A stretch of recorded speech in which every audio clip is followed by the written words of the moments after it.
الشيطان الرجيم.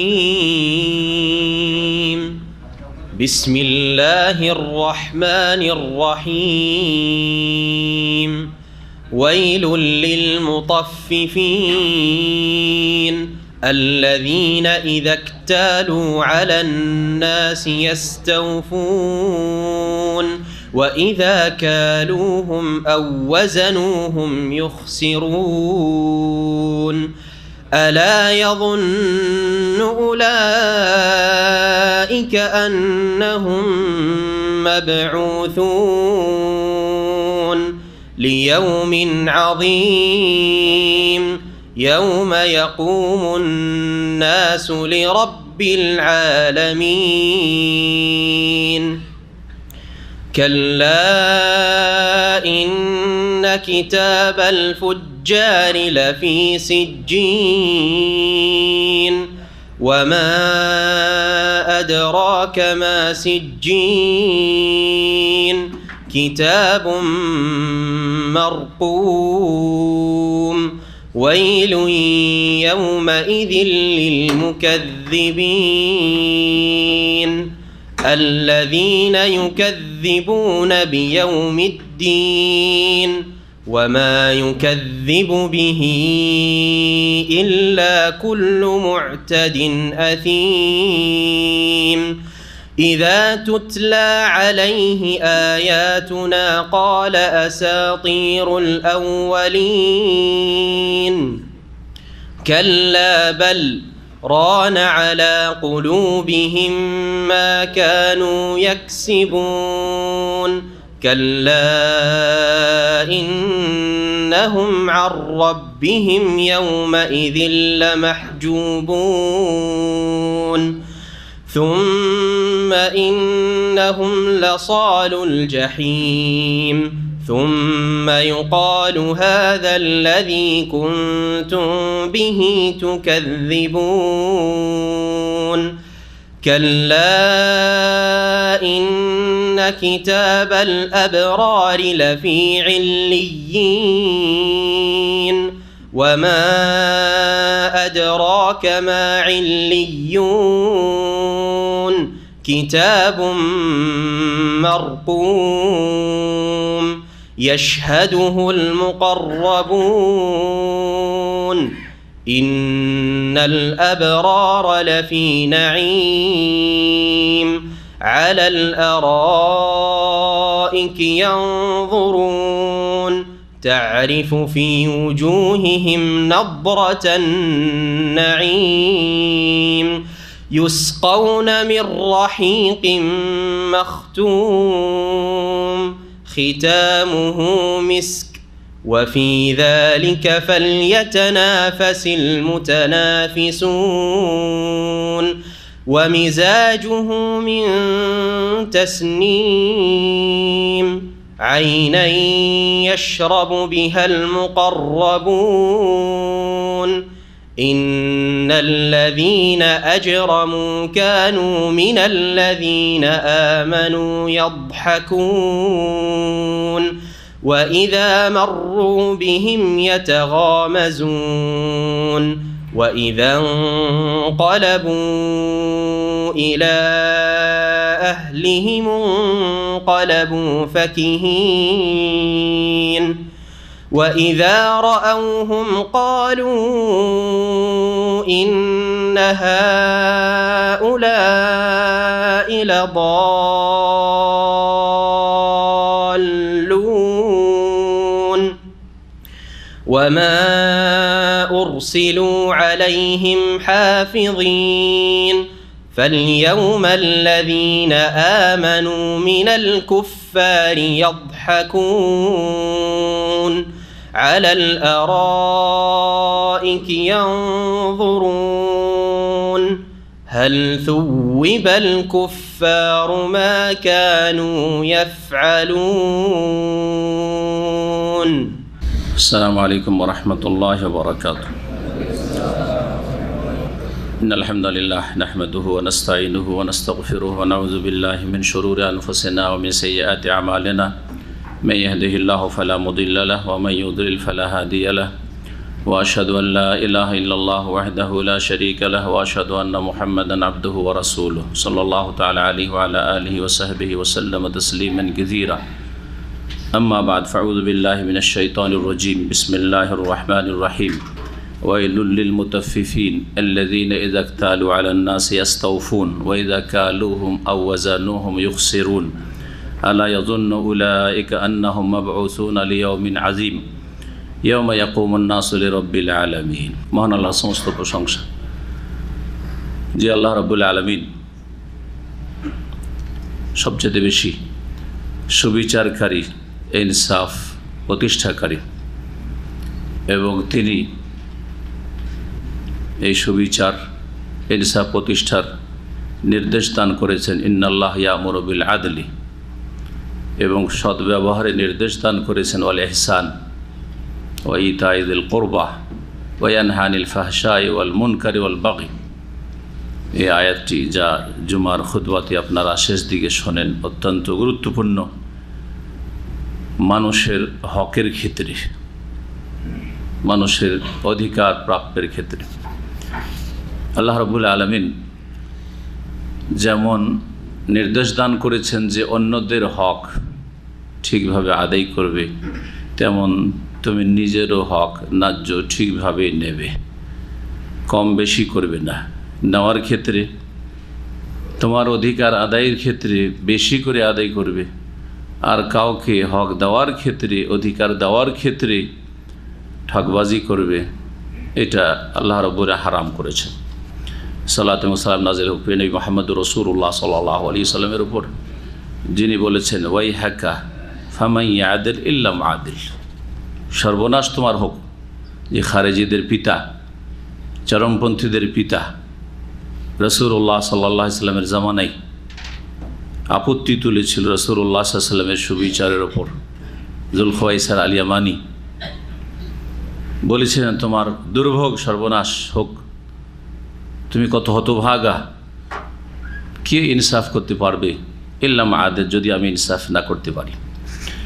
আমাদের তাফসীর আম্মা পাড়ার চলছে ধারাবাহিক। আজকে জিলকাদা মাসের 28 তারিখ 1439 হিজরি। আমাদের তাফসীর হবে সূরাতুল মুতাফফিফিনের। সূরার নাম হচ্ছে সূরা আল মুতাফফিফিন, বা তাফসীরকাররা একে সূরাতুত তাতফিফও বলেন। মুতাফফিফিন থেকে মাসদার হচ্ছে তাতফিফ। মুতাফফিফিন ইসিম ফাইল বহুবচন। এই সূরা কোথায় নাজেল হয়েছে? রাসূলুল্লাহ সাল্লাল্লাহু আলাইহি ওয়াসাল্লামের মক্কি জীবনে না মাদানী জীবনে? এই নিয়ে তাফসীরকারদের দুটি মত রয়েছে। একদল তাফসীরকাররা এই সূরাটিকে মক্কি বলেছেন, যেমন কিছু কিছু তাফসীর বা অনুবাদে আপনারা দেখবেন লেখা আছে মক্কি। যাদের কাছে কোরআন আছে দেখেন কি লেখা আছে, কি লেখা আছে মক্কি। আরবিটাতে এই যে আরবি দেখেন। আর কিছু কিছু তাফসীর রয়েছে যেগুলিতে লেখা আছে মাদানী। একজন সাধারণ মানুষ দুই রকমের যখন কপি কোরআন পড়বে, যার কোনো এই সম্পর্কে এলম নেই, তো তখন ভাবে যে একটা অবশ্যই ভুল আছে, টাইপের ভুল আছে। হ্যাঁ, তাই না? না, টাইপের ভুল নেই। বেশ কিছু সূরা সম্পর্কে বা আয়াত সম্পর্কে ইখতিলাফ রয়েছে, মতবিরোধ রয়েছে, দুটো মত রয়েছে। একদল বলেছেন যে এই সূরাগুলি বা এই আয়াতগুলি মক্কি, আর একদল বলেছে এই সূরা মাদানী। এরকম রয়েছে। যেমন সূরা ফাতিহা মক্কি না মাদানী। এই সূরা আল মুতাফফিফিন সম্পর্কেও এইরকমই তাফসীরকারদের দুটো মত রয়েছে। যেই মুফাসসির যেটাকে অগ্রাধিকার দিয়েছেন, পছন্দ করেছেন, সেটাই উল্লেখ করেছেন। এখানে তাফসীর ইবনে কাসির যেটা সংক্ষিপ্ত আমার সামনে রয়েছে, তাতে রয়েছে তাফসীর সূরাতুল মুতাফফিফিন ওয়া হিয়া মাদানিয়াতুন। সূরা মুতাফফিফিনের তাফসীর সেটা হচ্ছে মাদানী সূরা, রাসূলুল্লাহ সাল্লাল্লাহু আলাইহি ওয়াসাল্লামের মদিনার জীবনে নাযিল হয়েছে। কারণ এতে রয়েছে দাড়ি পাল্লার ওজনে কম বা বেশি দেওয়া, কম দেওয়া ইত্যাদি, এই বিষয়টি রয়েছে। আর এই সূরার শানে নজুলটাও ঠিক মদিনার অবস্থা বর্ণনা করে। তাহলে বোঝা যাচ্ছে যে এই সূরা মদিনায় জীবনে নাযিল হয়েছে। আর এক দল, তৃতীয় দল রয়েছে, তারা বলছেন যে এই সূরা মক্কা মদিনার মাঝখানে নাযিল হয়েছে। হতে পারে সফর মক্কা মদিনার মাঝখানে নাযিল হয়েছে। যেখানে নাযিল হোক না কেন, এতে হুকুম আহকামের কোনো পার্থক্য নেই। মক্কায় নাযিল হয়ে কোরআনে কারীমের অংশ, ওইভাবে আমাদের জন্য বিশ্বাসের বিষয় বিশ্বাস করা, আমলের বিষয়গুলি আমল করা ফরজ। যেভাবে মদিনায় নাযিল হইলে, মদিনায় নাযিল হোক অথবা বা মক্কি জীবনে হিজরতের আগে নাযিল হোক আর পরে নাযিল হোক কোরআনে কারীম। সুতরাং কোরআনে কারীম আমাদের জীবনের জন্য আসমানি সিলেবাস। এই সূরার শানে নজুল, নাযিল হওয়ার প্রেক্ষাপট বা কারণ সম্পর্কে একটি হাদিস রয়েছে সুনানে নাসাইতে, সুনান ইবনে মাজাতে। আব্দুল্লাহ বিন আব্বাস রাদিয়াল্লাহু তাআলা আনহু থেকে বর্ণিত, তিনি বলছেন, লাম্মা কাদিমান নবী সাল্লাল্লাহু আলাইহি ওয়াসাল্লাম মদিনাতা, যখন নবী করিম সাল্লাল্লাহু আলাইহি ওয়াসাল্লাম মদিনায় হিজরত করে আগমন করলেন, কানু মিন আখবাসিন নাসি কাইলান, মদিনার লোকেরা যারা আওস এবং খাজরাজ, এরা পৌত্তলিক ছিল, মুশরিক ছিল, মূর্তি পূজা করত। আর ইয়াহুদিরা ব্যবসায়ী ছিল, অধিকাংশ ইয়াহুদিরা ছিল, ইয়াহুদি 3টি গোত্র তাদের ছিল। এই 5টা গোত্র টোটাল ছিল মদিনার সমাজটা ছিল 5টা গোত্র নিয়ে গঠিত। 3টি ইহুদিদের বংশ আর 2টো ছিল মুশরিকদের বংশ, আওস এবং খাজরাজ। মুশরিক আওস এবং খাজরাজ যারা ছিল তারা অধিকাংশই মুসলিম হয়ে গেল, অল্প কিছু মুনাফিক হয়ে মরা ছাড়া। আর ইহুদিরা অল্প কয়েকজন ইসলাম হয়তো গ্রহণ করেছে, বাকিগুলি সব কুফরি করলো আল্লাহর সাথে, রাসূলুল্লাহ সাল্লাল্লাহু আলাইহি ওয়াসাল্লামের সাথে, আল্লাহর কিতাবের সাথে। সুতরাং তাদেরকে বিভিন্ন অবস্থায় তাদের গাদ্দারি, বিশ্বাসঘাতকতার কারণে মদিনা থেকে নির্বাসিত করা হয়েছিল বা বিভিন্ন রকমভাবে তাদেরকে সেখান থেকে উৎখাত করা হয়েছিল। তো এসে দেখলেন যে মদিনার ব্যবসায়ী লোকেরা বা সেখানকার আম জনগণ মিন আখবাসিন নাসি কাইলান, মাপের ক্ষেত্রে, নেওয়া দেওয়ার ক্ষেত্রে, ওজন বা মাপের ক্ষেত্রে, কাইল বলা হয় কোনো পাত্রে কাঠাতে ওজন করা। আড়ি ধামা বুঝেন তো, মুরব্বীরা একটু তো বুঝবে। জি, যদি কোনো পাত্রে ওজন করা হয় তো এটাকে কাইল বলা হয়। আর ওজন বলা হয় যদি তারাজু দাড়ি পাল্লাতে ওজন করেন তাহলে। কিন্তু আজকালকার ভাষায় সবগুলিকে আমরা ওজন, তাই না? অথচ সবগুলি ওজন। তারা খুব নিকৃষ্ট পর্যায়ে পৌঁছেছিল মাফ করে দেওয়া নেওয়ার ক্ষেত্রে। নিকৃষ্ট পর্যায়ের লোক ছিল, দাঁড়ি মারা বদ স্বভাব দেওয়ার সময়, আর নেওয়ার সময় বেশি করে ঝুঁকিয়ে নেওয়া, বেশি করে নেওয়া স্বভাব। জি, এই স্বভাবটা কিয়ামত পর্যন্ত থাকবে। সুবহানাল্লাহ। ছোটকালে হাট বাজারে যেতাম, দেখেছি চাউলকে ভিজিয়ে নিয়ে আসতো চাউল বিক্রেতা। এখন জানি না, দীর্ঘদিন ও চাউলের মার্কেট যায়ও না, বুঝি না। আর আরব দেশে 25-30 বছর, সুতরাং সেখানকার বাজার সম্পর্কে কিন্তু চরিত্র বদলেনি মানুষের। চাউলকে এমন করে ভিজিয়ে নিয়ে আসতো, একেবারে ভিজালে তো ওজন বাড়বে একটা, ভিজাইতে।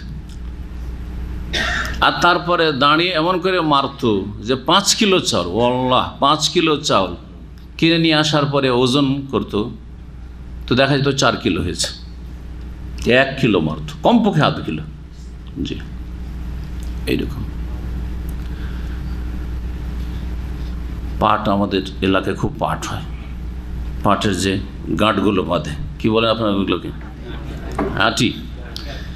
তো এই পাটের গাঁটগুলো যে বাঁধতো, সেগুলোতে ইট ঢুকিয়ে রাখতো। আউজবের ইট, পাথর ঢুকিয়ে রাখতো, ভিজাই তো সারা রাত ধরে পাটকে ভিজিয়ে রাখছে। সকালে আসবে রে আড়তদার আসবে, ওরা যারা হোলসেল কেনে ওরা আসবে, ভিজা সব ভিজাচ্ছে। আউজবিল্লাহ, গৃহস্থদেরকে। এটা গ্রামের কথা বলছি, কৃষকদের আম চরিত্রের কথা বলছি। ইল্লা মান রাহিমাল্লাহ, শতকরা একজনও নয় হয়তো ভালো মানুষ। কী করে আল্লাহর আযাব থেকে মুক্তি পাবে? এই ক্ষেত্রে নবী করিম সাল্লাল্লাহু আলাইহি ওয়াসাল্লাম, একটি হাদিস ইবনে মাজায় রয়েছে যে আল্লাহর আযাব আসার 5টি মূল কারণ, দুনিয়াবী আযাব, পার্থিব শাস্তি। তার একটি অপরাধ হচ্ছে দাঁড়ি মারা, কম দেওয়া বেশি নেওয়া। এর কারণে যে আযাবটি আসে, 2টো আযাবের কথা হাদিসে উল্লেখ করা হয়েছে। একটা হচ্ছে দুর্ভিক্ষ, অনাবৃষ্টি, হ্যাঁ, খাদ্যের ঘাটতি, হ্যাঁ, না খেয়ে মরছে মানুষ, এই এক আযাব। দাঁড়িয়ে মেরেছে বেশি খাওয়ার জন্য, আল্লাহ এমন আযাব চাপিয়েছে যে তো খেতেই দেবো না, দুর্ভিক্ষ দিয়ে মারবো, শুকিয়ে মারবো তোর আগে। দ্বিতীয় আযাব হচ্ছে জালেম শাসককে চাপিয়ে দেওয়া, জালেম শাসক দিয়ে তাদেরকে দমন করা। জি, এই আযাবগুলি দেখতে পাচ্ছেন আজকে চোখে। মানুষ যতক্ষণ পর্যন্ত ফিরে না আসবে এই পাপ থেকে, আর এইরকমই যত পাপ রয়েছে আল্লাহর, হ্যাঁ, বহুমুখী আযাব আসতেই থাকবে। কিন্তু দুনিয়ার সামান্য আযাব, যে আযাবে অস্থির হয়ে যাচ্ছে মানুষ, মওতের পরের আযাব তো আছে, বিচার দিবসের আযাব তো আছে, যেদিন সবাইকে উঠানো হবে, জাহান্নামের আযাব তো আছে প্রতীক্ষায়। ইন্না রাব্বাকা লাবিল মিরসাদ, রব প্রস্তুত হয়ে রয়েছেন ধরার জন্য আসামিদেরকে, অপরাধীদেরকে। তো বলছেন যে খুব মানে নিকৃষ্ট তাদের আচরণ ছিল মদিনার লোকদের, যারা দাঁড়ি মারতে খুব পটু ছিল, পারদর্শী ছিল। আরে চোখের সামনে দাঁড়ি মারছে বুঝতে পারেন, এমন করে ঝুঁকিয়ে দিত, আপনি দেখছেন যে ঠিক দিল হয়তো, এমনভাবে ঝুঁকিয়ে দিচ্ছে যে বেশি ঝুঁকে মনে হলে আপনাকে বেশি দিল, অথচ গিয়ে ওজন করেন কম। আবার ওই যে দাঁড়ি পাল্লা যে থাকতো, ওটা তো কম বেশি করা থাকতো, যে দিকটাতে ও রাখবে ধরেন খাদ্য, হ্যাঁ, সেই দিকটা বেশি ভারী করা আছে, এমনিতে আগে থেকে ভারী হয়ে আছে, ও তো আপনাকে দেখাচ্ছে না যে দেখো বরাবরে আছে, আর তারপরে মাপছি, আগে থেকে ঝুঁকে আছে। মারার মেলা তরিকা তাদের কাছে, এই বদ প্রকৃতির লোকদের কাছে আছে। আল্লাহ রাব্বুল বলছেন এই আয়াতে, বলছেন আব্দুল্লাহ আব্বাস রাদিয়াল্লাহু তাআলা আনহুমা, যে এই সময়ে ফাআনজালাল্লাহু তাআলা, মহান আল্লাহ এই সূরা মুতাফফিফিন নাযিল করে, ওয়াইলুল লিল মুতাফফিফিন আল্লাযীনা ইযা ইকতালু আলান নাসি ইস্তাওফুন। মুতাফফিফিন হচ্ছে এই লোকেরা যাদের স্বভাব হচ্ছে এইরকম। বলছেন আল্লাহ রাব্বুল আলামিন, বিসমিল্লাহির রহমানির রহিম, ওয়াইলুল লিল মুতাফফিফিন। ওয়াইলুন, ওয়াইলুন আরবরা ব্যবহার করে হালাক, ধ্বংসের অর্থে, সেটাকে ধ্বংস বলেন, দুর্ভোগ বলেন, সর্বনাশ বলেন, বাংলায় সবগুলি অর্থ বহন করে ওয়াইলুন। জি, ওয়াইল শব্দটি কোরআনে কারিমে অনেক আয়াতে এসছে, আর বেশ কিছু সূরার শুরুতে এসছে, যেমন এখানে ওয়াইলুল লিল মুতাফফিফিন, সূরায়ে হামাযা থেকে রয়েছে ওয়াইলুল লিকুল্লি হামাযাতিল লুমাযা। জি, অনেক আয়াত ওয়াইলুন ইয়াওমাইযিল মুকাজ্জিবিন, হ্যাঁ, সূরাতুল কিয়ামা ওয়াইলুন ইয়াওমাইযিল মুকাজ্জিবিন, তারপরে ফাওয়াইলুল লিল মুসাল্লিন। জি, ওয়াইল বলছেন যে ওয়াইল মানে হচ্ছে কি হালাক বা ধ্বংস হওয়া, সর্বনাশ, দুর্ভোগ। মুতাফফিফিন, মুতাফফিফের বহু বচন, মুতাফফিফ এক বচন, তাতফিফের মাসদার, তাতফিফ মানে হচ্ছে কম দেওয়া বেশি নেওয়া, দুটোকে সামিল, দাঁড়ি মারা এক কথা। নেওয়ার ক্ষেত্রে নিজের হকটাকে, নিজের অধিকারটাকে পূর্ণ মাত্রায় নেওয়া একবারে, আর দেওয়ার সময় কম করে দেওয়া। এটা যেমন দাঁড়ি পাল্লার ক্ষেত্রে, ওজন করার ক্ষেত্রে, তেমন কি করার ক্ষেত্রে, মেপে দেওয়ার ক্ষেত্রে। আজকাল এছাড়াও দাঁড়ি পাল্লাও না, মাপাও না, ধরেন আর কিছুকে সামিল করেন, জমি মাপা, তো ফিতে দিয়ে মাপছেন বা চেন দিয়ে মাপছেন, তাই না? জমি মাপার ক্ষেত্রে আইল চাপাচাপি করা। জি, বিদেশে থাকলে আপনার জমি চাপবেই পাশের লোক, ও যদি দেশে থাকে একটু করে চাপতেই থাকবে, চাপতেই থাকবে একটু করে। জি হ্যাঁ, এই আয়াতের অন্তর্ভুক্ত এরাও, যারা জমি চেপে খায়। নিজের বাড়িটা করবে আপনার দিয়ে একেবারে আইল সাঁটিয়ে, সীমানা সাঁটিয়ে। আর আপনি করতে যান, যদি আপনি কমজোর হন, বলছে না হাওয়া বাতাসের জন্য তোমাকে এখানে সরকারি আইন আছে, এত হাত ছাড়তে হবে। জি বলবে, গায়ের জোর দেখে ও আপনার একটু জায়গা ছাড়বে না, কিন্তু আপনাকে ছাড়াবে। দেখা, চোখের দেখা কথা বলছি। জি, এরকম জালেম আমাদের দেশে, হ্যাঁ, ঢালাহারে রয়েছে, একজন দুজন না। গোটা জমিকে বেইমানি করে গিলে খেয়ে নিচ্ছে। শহরের বেইমানগুলো তো আছেই। জি হ্যাঁ, জমি কিনে বেচারা বিদেশে আছে, ও ভাবছে যে আমার তো আছে বাড়ি, বড় আশা করে বসে আছে, এখান থেকে গিয়ে একটা বাড়ি করবো, ও জায়গায় নিয়ে গেছে, এক জমি 4-5 বার বিক্রি করছে। জি, এই রিফিউজিরা ভারতে যখন পালিয়ে আসে, হিন্দু রিফিউজিরা বাংলাদেশ থেকে, তখন 4-5 মুসলমানের কাছে বিক্রি করে আসে এরা বাংলাদেশে। জি, বহু খবরই সব রয়েছে। এর কাছে বিক্রি করছে, এর কাছে বিক্রি করছে, 4-5 জনের কাছে পয়সা নিয়ে উধাও। কী করে ধরবেন না? সাবধান, সতর্ক, সাবধান সমস্ত ক্ষেত্রে। এই দাড়ি মারা তৎফিফ শুধু ওজনে আর মাপে, শুধু পাত্রের কাঠা মাপে না, জীবনের সার্বিক ক্ষেত্রে। কয়েকটি উদাহরণ দিলাম, আর একটু বেশি করে বোঝা, যাতে করে আপনারা একটু প্রশস্ত চিন্তা রাখেন বা ভালোভাবে এই আয়াতটাকে বুঝেন। জীবনের প্রতিটি ক্ষেত্রে এই আয়াতের প্রতি আমল করতে পারেন, বাস্তবায়ন করতে পারেন। এই আয়াতে যে ধ্বংসের কথা রয়েছে, দুর্ভোগ রয়েছে, সেই ধ্বংস বা সর্বনাশ যেন আপনার জীবনে না নেমে আসে, আপনার পরিবারে না নেমে আসে। যে কোনো অধিকারের ক্ষেত্রে, যেমন আপনারা প্রবাসে চাকরি করছেন কারো, তাই না? চাকরি করছেন, মালিকের ওপর আপনার কিছু হক রয়েছে, আছে না নেই? যেই যে শর্তগুলি করেছেন, এত টাকা বেতন, বছরে এতদিন ছুটি, যাতায়াত টিকিট বছরে না 2 বছরে, ঠিক না? আছে না নেই? সার্ভিস বেনিফিট কত কি ইত্যাদি, সুযোগ সুবিধা কত কি, যদি ফ্যামিলি স্ট্যাটাস আছে না নেই, যদি থাকে তো বাসা ভাড়া কত। এইভাবে আপনি বুঝেন, যেই চুক্তিগুলো আপনার সাথে করেছে সেই ক্ষেত্রে যদি মালিক ঘাটতি করে তাহলে মোতাফিফ, আর তার জন্য ধ্বংস রয়েছে, সর্বনাশ রয়েছে। এটা শুনতে তো মজাই লাগলো, কারণ আপনার ফেভারে এই তফসির, ঠিক না? আপনার পক্ষেই তফসির। আমার টিকিট দেওয়ার কথা আছে, 1 বছরে 2 বছরে টিকিট দিচ্ছে না, খুব খুশি, আমার কফিল জালে মোতাফিফ, ঠিক না? এতদিন ছুটি দেওয়ার কথা, এত কম ছুটি দিচ্ছে। এর বিপরীতটা বুঝে আপনার জীবনের সংশোধন হোক। আপনার সাথে কফিল চুক্তি করেছে যে আপনি 8 ঘন্টা ডিউটি করবেন, ঠিক না? এই 8 ঘন্টা কার? কফিলের। এর বিনিময়ে বেতন এত, ঠিক কিনা? এই 8 ঘন্টা আপনার না, এটা আপনার মালিকের। 8 ঘন্টা আপনি দৈহিকভাবে, শারীরিকভাবে তো আপনি ডিউটিতে আছেন, ডিউটির জায়গায় আছেন,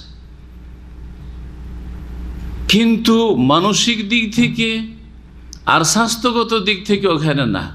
সারা রাত জেগে আজকাল ফেসবুক ইন্টারনেট নিয়ে পড়ে আছে, রাত 1টা 2টা 3টায় ঘুমায়, আর সকালে উঠে দৌড় দিতে দিতে ডিউটিতে যায়, যাওয়ার পরে ঝিমাইতে থাকে, ঘুমাইবার সুযোগ পেলে ঘুমিয়ে যায়, আর না হলে আলসামি করে। জি, এই করে কোনো রকম করে টাইম পাস, 8 ঘন্টা ডিউটি পাস করে দিয়ে চলে আসে। ওয়াইলুল লিল মুতাফফিফিন, কথা ঠিক কিনা বলেন? চিন্তা করেন আপনি। দুর্ভোগ, ধ্বংস এইসব ঠকদের জন্য, যারা ডিউটিতে ঠকামি করে, ঠকবাজেরা। এইরকমই প্রত্যেকটি ক্ষেত্রে। এখন পারিবারিক ক্ষেত্রে আসি। পারিবারিক ক্ষেত্রে এক পক্ষ হচ্ছে স্বামী, আর এক পক্ষ হচ্ছে স্ত্রী। ওয়ালাহুন্না মিসলুল্লাযী আলাইহিন্না বিল মারুফ। আল্লাহ বলছেন যে যেমন ওয়ালাহুন্না স্বামীর হক রয়েছে, তেমনি ওয়ালাহুন্না স্ত্রীর হক রয়েছে, আছে না নাই? ঠিক। অধিকাংশ স্বামীরা, কারণ মহিলা পেরে ওঠে না, কমজোর বেচারি, অধিকাংশ স্বামীরা স্ত্রীর কাছ থেকে নিজের অধিকারটা, নিজের হকটা পূর্ণ মাত্রায় নিতে চায়। খেদমত, পাকশাক আর বাড়ির দেখাশোনা, এছাড়াও বাড়ির বাইরে হয়তো অনেক কাজ, এই সেই দায়িত্ব, ঠিক না? চাকরি যদি করে, চাকরি করার টাকা তো আমার ভাগ বসিয়ে দেওয়া স্ত্রীর টাকাতে, হারাম। তার টাকা আপনার কিসের অধিকার আছে তার টাকার উপর? তারপরে তাকে আপনিও চাকরি, সেও চাকরি করে, ও পাক করে, আপনি লম্বা হয়ে সে আরাম করবে। আর তারপরে তখন যখন খাবার রেডি হলো তখন আপনাকে ডেকে খাওয়াইতে হবে। ভালো কথা, আপনার খেদমত এগুলো করতে হবে। আপনার যেসব হক রয়েছে, ন্যায্য হক, আপনি আপনার পাওনা পাবেন আপনি স্ত্রীর কাছ থেকে। আপনি অসুস্থ হলে আপনার পরিচর্যা করতে হবে, আপনার সেবা করতে হবে, হক আপনার। এতগুলি কাজ করে সংসারে, এত ছেলে মেয়ে আপনার প্রতিপালন করে, দেখাশোনা করে, সব কিছুই আপনার বাপ মাকে পর্যন্ত দেখাশোনা করে, অনেকের ভাই বোনদেরকে দেখাশোনা করে, কিন্তু আপনার স্ত্রী অসুস্থ হলে খোঁজ খবরই রাখেন না। আমি তো খেলাম মাছ আর গোস্ত, আমার স্ত্রীর জন্য একটা পিস থাকলো কিনা খোঁজই নিলাম না। জি, স্ত্রী অসুস্থ যদি বলে তারপরে গড়িমসি করে অনেক পরে হয়তো চিকিৎসা নেবেন, না হলে নেবেন না, অবহেলা। গায়ে একটু হাত দিয়েও দেখবেন না, দূর থেকেই। জি, সবসময় অসুস্থই থাকে, একটা ঘৃণা ভরা কথা যেন করে না। মোতাফেফিন, দুর্ভোগ ধ্বংস এরকম স্বামীদের জন্য। এইরকমের বিপরীত যদি হয়, অনেক স্ত্রীরা স্বামীর টাকা, বিদেশের টাকা আসছে প্রবাস থেকে, আর আমোদ ফুর্তি করে খাচ্ছে, দাচ্ছে, ফুটাচ্ছে ভাই বোনদেরকে নিয়ে, আর এদের স্বামীর হকের ক্ষেত্রে একেবারে অবহেলা। স্বামীর কথা মানতে হবে, আগে আল্লাহর কথা মানতে হবে। সুতরাং নামাজ, দিন ঠিক রাখতে হবে, হেজাব পর্দা ঠিক রাখতে হবে, সতীত্ব ঠিক রাখতে হবে, আমানতে খেয়ানত নয়, পরকীয়া প্রেমে লিপ্ত নয়, ঠিক কিনা বলেন? যদি এইরকম কিছু হয়, স্বামীর খাচ্ছে আর অন্যের গুণ গাইছে, তো এদের চরিত্র হচ্ছে মুশরিকদের মতো। জি হ্যাঁ, মুতাফিফিন এরা। জি, ঠক এসব মহিলারা। জি, এইরকমই আমরা কিন্তু ছেলে মেয়েদের কাছ থেকে খুব শ্রদ্ধা চাই, আর বার্ধক্যে পৌঁছে গেলে বড় আশা করে বসে থাকি, আর কত কাজকাম করব, ছেলেরা বড় হচ্ছে, ওরা এখন সংসার সামলাবে, আমি একটু এখন কি করব, আরাম বিশ্রাম করব। হ্যাঁ, এখন অবশ্য রিটায়ার্ড হয়ে বসে থাকবো, বসে বসে খাবো, এই ছেলের বাড়ি ওই ছেলের বাড়ি, ঠিক না? বড় আশা করে বসে আছেন ছেলেওয়ালারা। এটা আপনার হক, ঠিক আছে, এটা আপনার, এটা চাওয়া বা আশা করা।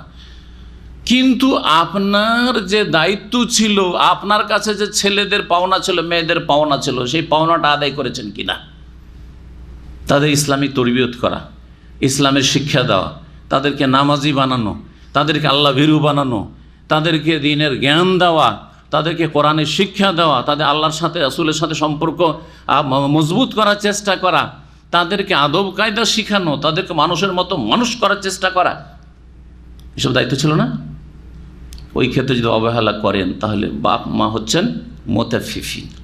মুতাফিফিন, রাজা আর প্রজা, শাসক এবং জনগণ একের অন্যের ওপর হক আছে না নেই? আজকাল সবাই নিজে হকটা পূর্ণ মাত্রায় চায়, জনগণ চায়, এই চাই সেই চাই, এই হচ্ছে আমাদের দাবি দেওয়া। আর শাসক গোষ্ঠী সম্পর্কে এত শত্রুতা, এত বিদ্বেষ, যে কোথাও যদি বাইরে পেয়ে যায়, একে যদি সিকিউরিটি ছাড়া কোথাও ঘুরতে পেয়ে যায়, তো বেঁচে ফিরতে দেবে না। চরমপন্থী, হ্যাঁ, রক্তের পিপাসু, দেখতেই পারে না শাসক গোষ্ঠীকে। ঠিক আছে, তাদের পাপের কারণে, তো আপনাদের জীবনে ওর চাইতে কম পাপ নেই, আপনার জীবনে ওর চাইতে কম পাপ নেই। শেখ সালেহুল ফৌজান হাফিজাহুল্লাহ তাআলা, তার কাছে অভিযোগ করা হয় জালেম শাসকদের সম্পর্কে, আর বলা হয় যে আমরা কি উমারের মতো, ওসমানের মতো, আলীর মতো, হ্যাঁ, ওই যুগের মতো কি শাসক পাবো না? বোঝা গেছে কিনা? আমাদের ওপরে এরকম জালেম শাসক কেন? আমরা কি ভালো শাসক পাবো না ওইরকম? তখন তিনি খুব চমৎকার একটি উত্তর দিয়েছিলেন, যখন তোমরা সেই যুগের জনগণের মতো হয়ে যাবে, সাহাবায়ে কেরাম সেই যুগে ছিলেন, সেই যুগের জনগণ তাবেঈন ছিলেন, ওই রকম ইমান আমল চরিত্র আখলাকে যখন হয়ে যাবে, তখন ওই রকম শাসক এমনিতে আল্লাহর পক্ষ থেকে নেয়ামত হিসাবে পেয়ে যাবে। জি হ্যাঁ, এর জন্য মরিয়া হয়ে রাস্তাঘাটে নামতে হবে না, কিচ্ছু হবে না, এইসব নেমে কিচ্ছু হবে না। নিজের সংশোধন করুন, নিজে সালেহীন হয়ে যান, নিজেরা জনগণ সালেহীনকে আল্লাহ রাব্বুল নেতৃত্ব দেবেন, নিজেরা মুজরিমিন, নিজেরা অপরাধী। সুতরাং ওর চাইতে ভালো শাসক পাওয়ার আশা করাটা শুধু আশাই থাকবে। বোঝা গেছে কিনা? তাহলে শাসকের হক আছে, তাদের বৈধ ক্ষেত্রে আনুগত্য করতে হবে, তাদের হিতাকাঙ্ক্ষী হইতে হবে, তাদের শত্রু না, বিদ্বেষী নাই। তাদের হেদায়েতের জন্য দোয়া করতে হবে। তাদের মধ্যে ত্রুটি আছে, অন্যায় আছে, আমাদের মধ্যে ত্রুটি অন্যায় আছে। আমার মধ্যে না থাকলে আমার আর ভাইদের মধ্যে আছে, আমার গ্রামবাসীর মধ্যে আছে, এলাকাবাসী, দেশবাসী পাপিষ্ঠ অধিকাংশ হয়ে গেছে, বেদিন বেনামাজি হয়ে গেছে, কবর মাজারে ধর্ণা দিচ্ছে, শিরিক করছে, কুফরি করছে, বিদআত করছে। এতগুলি পাপের জন্য আমাদেরকে জালেম শাসক দেবেন না তো কে দেবেন? কে দেবেন? আল্লাহ রাব্বুল আলামিন। জি, ওদের হকটা আদায় করে দিতে হবে, শাসকদের হকটা আদায় করে দিন। নবী সাল্লাল্লাহু আলাইহি ওয়াসাল্লাম এই কথা বলেছেন যে তোমাদের ওপর যে দায়িত্ব রয়েছে শাসকদের হক দিয়ে দাও, ওইটা দিয়ে দাও।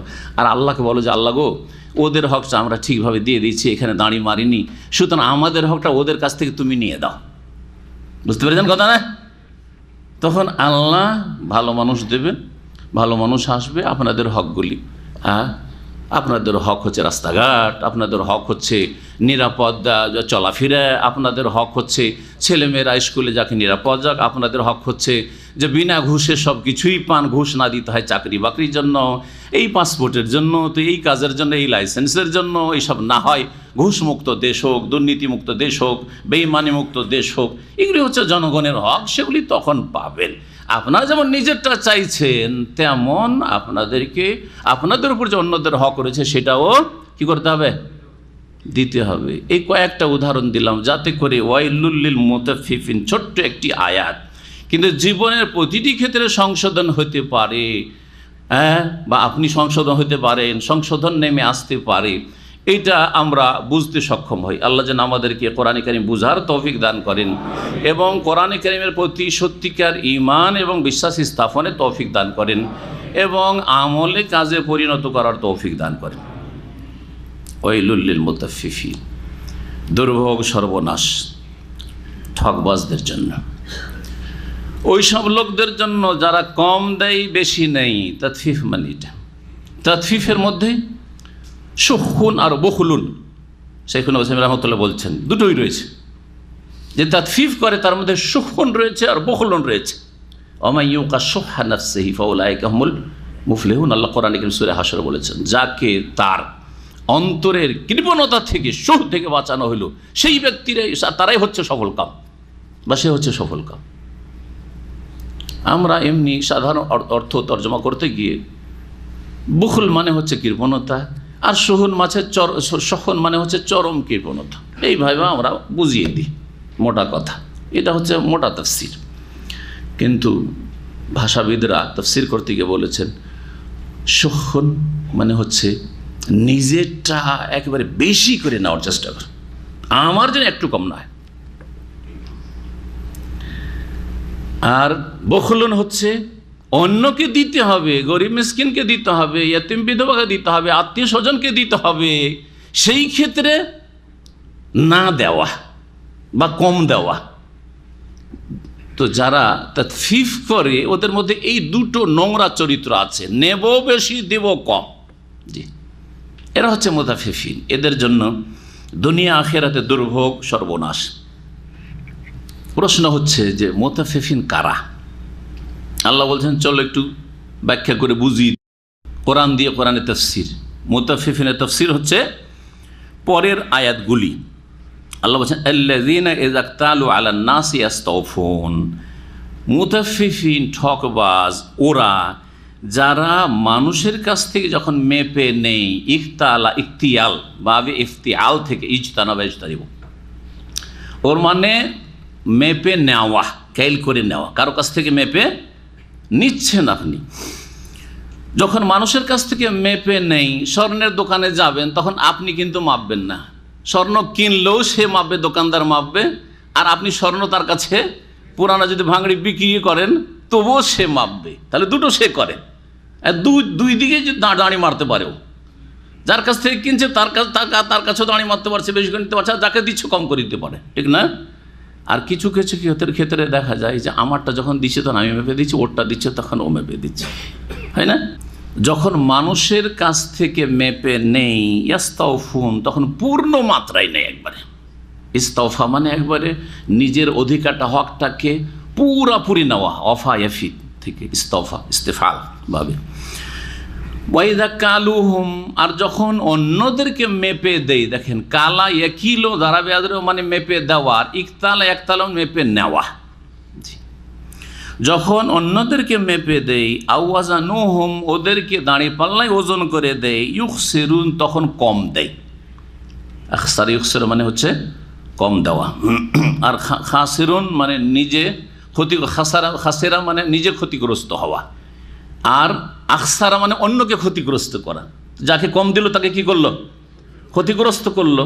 জি হ্যাঁ, এই জন্য ওয়াল আসর ইন্নাল ইনসানা লাফি খুসর। জি, খাসেরা একসারও আমি আসমো।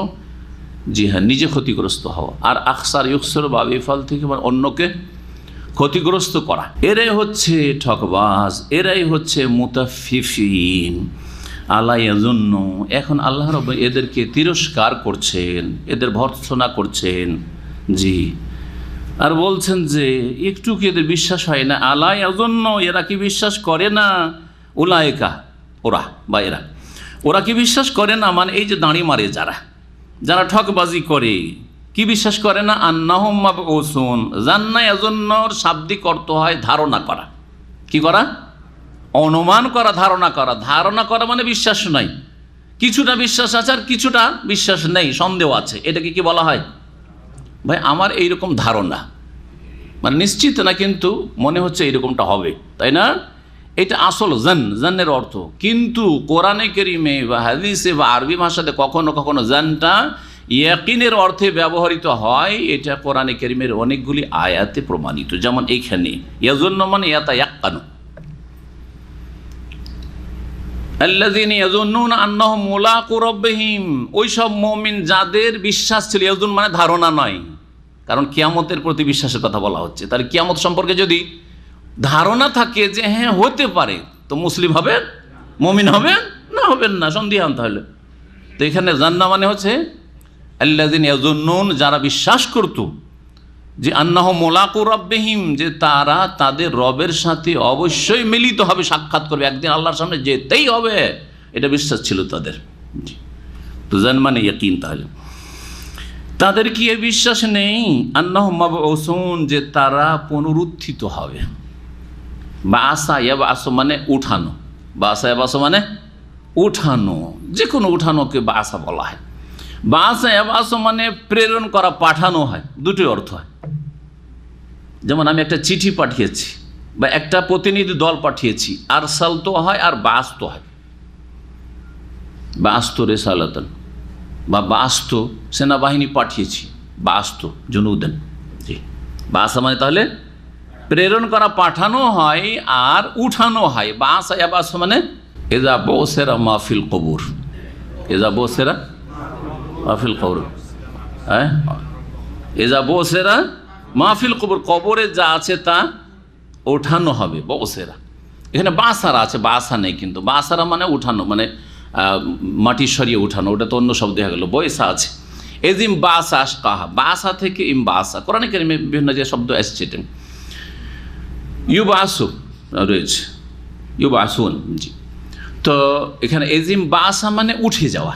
জি, নবী হাদিস দিয়ে উদাহরণ দিই। এখন নবী সাল্লাল্লাহু আলাইহি সাল্লামের স্ত্রী আয়েশা রাদিয়াল্লাহু তাআলা আনহার হার হারিয়ে গিয়েছিল যুদ্ধের সফরে গিয়ে। হারটা পড়েছে আর ওর উপরে একটা ওনার যে উটনিটা ছিল বা উট বাহনটা ছিল বসে গেছে। খুঁজে পেরেশান হয়ে গেলে পাওয়া গেল না হার। স্ত্রীর হার খোঁজার জন্য তিরস্কার না করে, গালমন্দ না করে আপনারা কি করতেন? মন ভরে স্ত্রীকে গাল দিতেন, তোর জন্য এতগুলি লোককে থামাইতে হবে, না থামাবো না, মাথা খারাপ করে দিতেন না। দেখেন রাসূলুল্লাহ কত উত্তম চরিত্র আমাদেরকে শিখিয়েছেন। তারপরে কথা বলতে পার, গেল তোমার হার গেল, তোমার জন্য এতগুলি লোককে থামাবো, যাজ্ঞা হার যাবে। ওতে কী হবে? স্ত্রীর মনে কষ্ট হবে, আমার একটা মূল্যবান স্বর্ণের হার হারিয়ে গেল আর আমার স্বামী একটু খোঁজাখুঁজিও করলো না, মনে কষ্ট হবে না? হবে না? সুবহানাল্লাহ। এই দিকেও খেয়াল রাখছে। এতগুলি সেনাবাহিনী মুজাহিদিনকে সবকে থামিয়ে দিলেন, থামো, আয়েশার হার হারিয়ে গেছে, একটু খোঁজা যাক, দেখো তো এদিক ওদিক খুঁজে, বন জঙ্গল সব খুঁজে শেষ, ওই মাঠে আর পাওয়া গেল, যতদূর পর্যন্ত সব লোকেরা বসেছিল কোথাও পাওয়া গেল।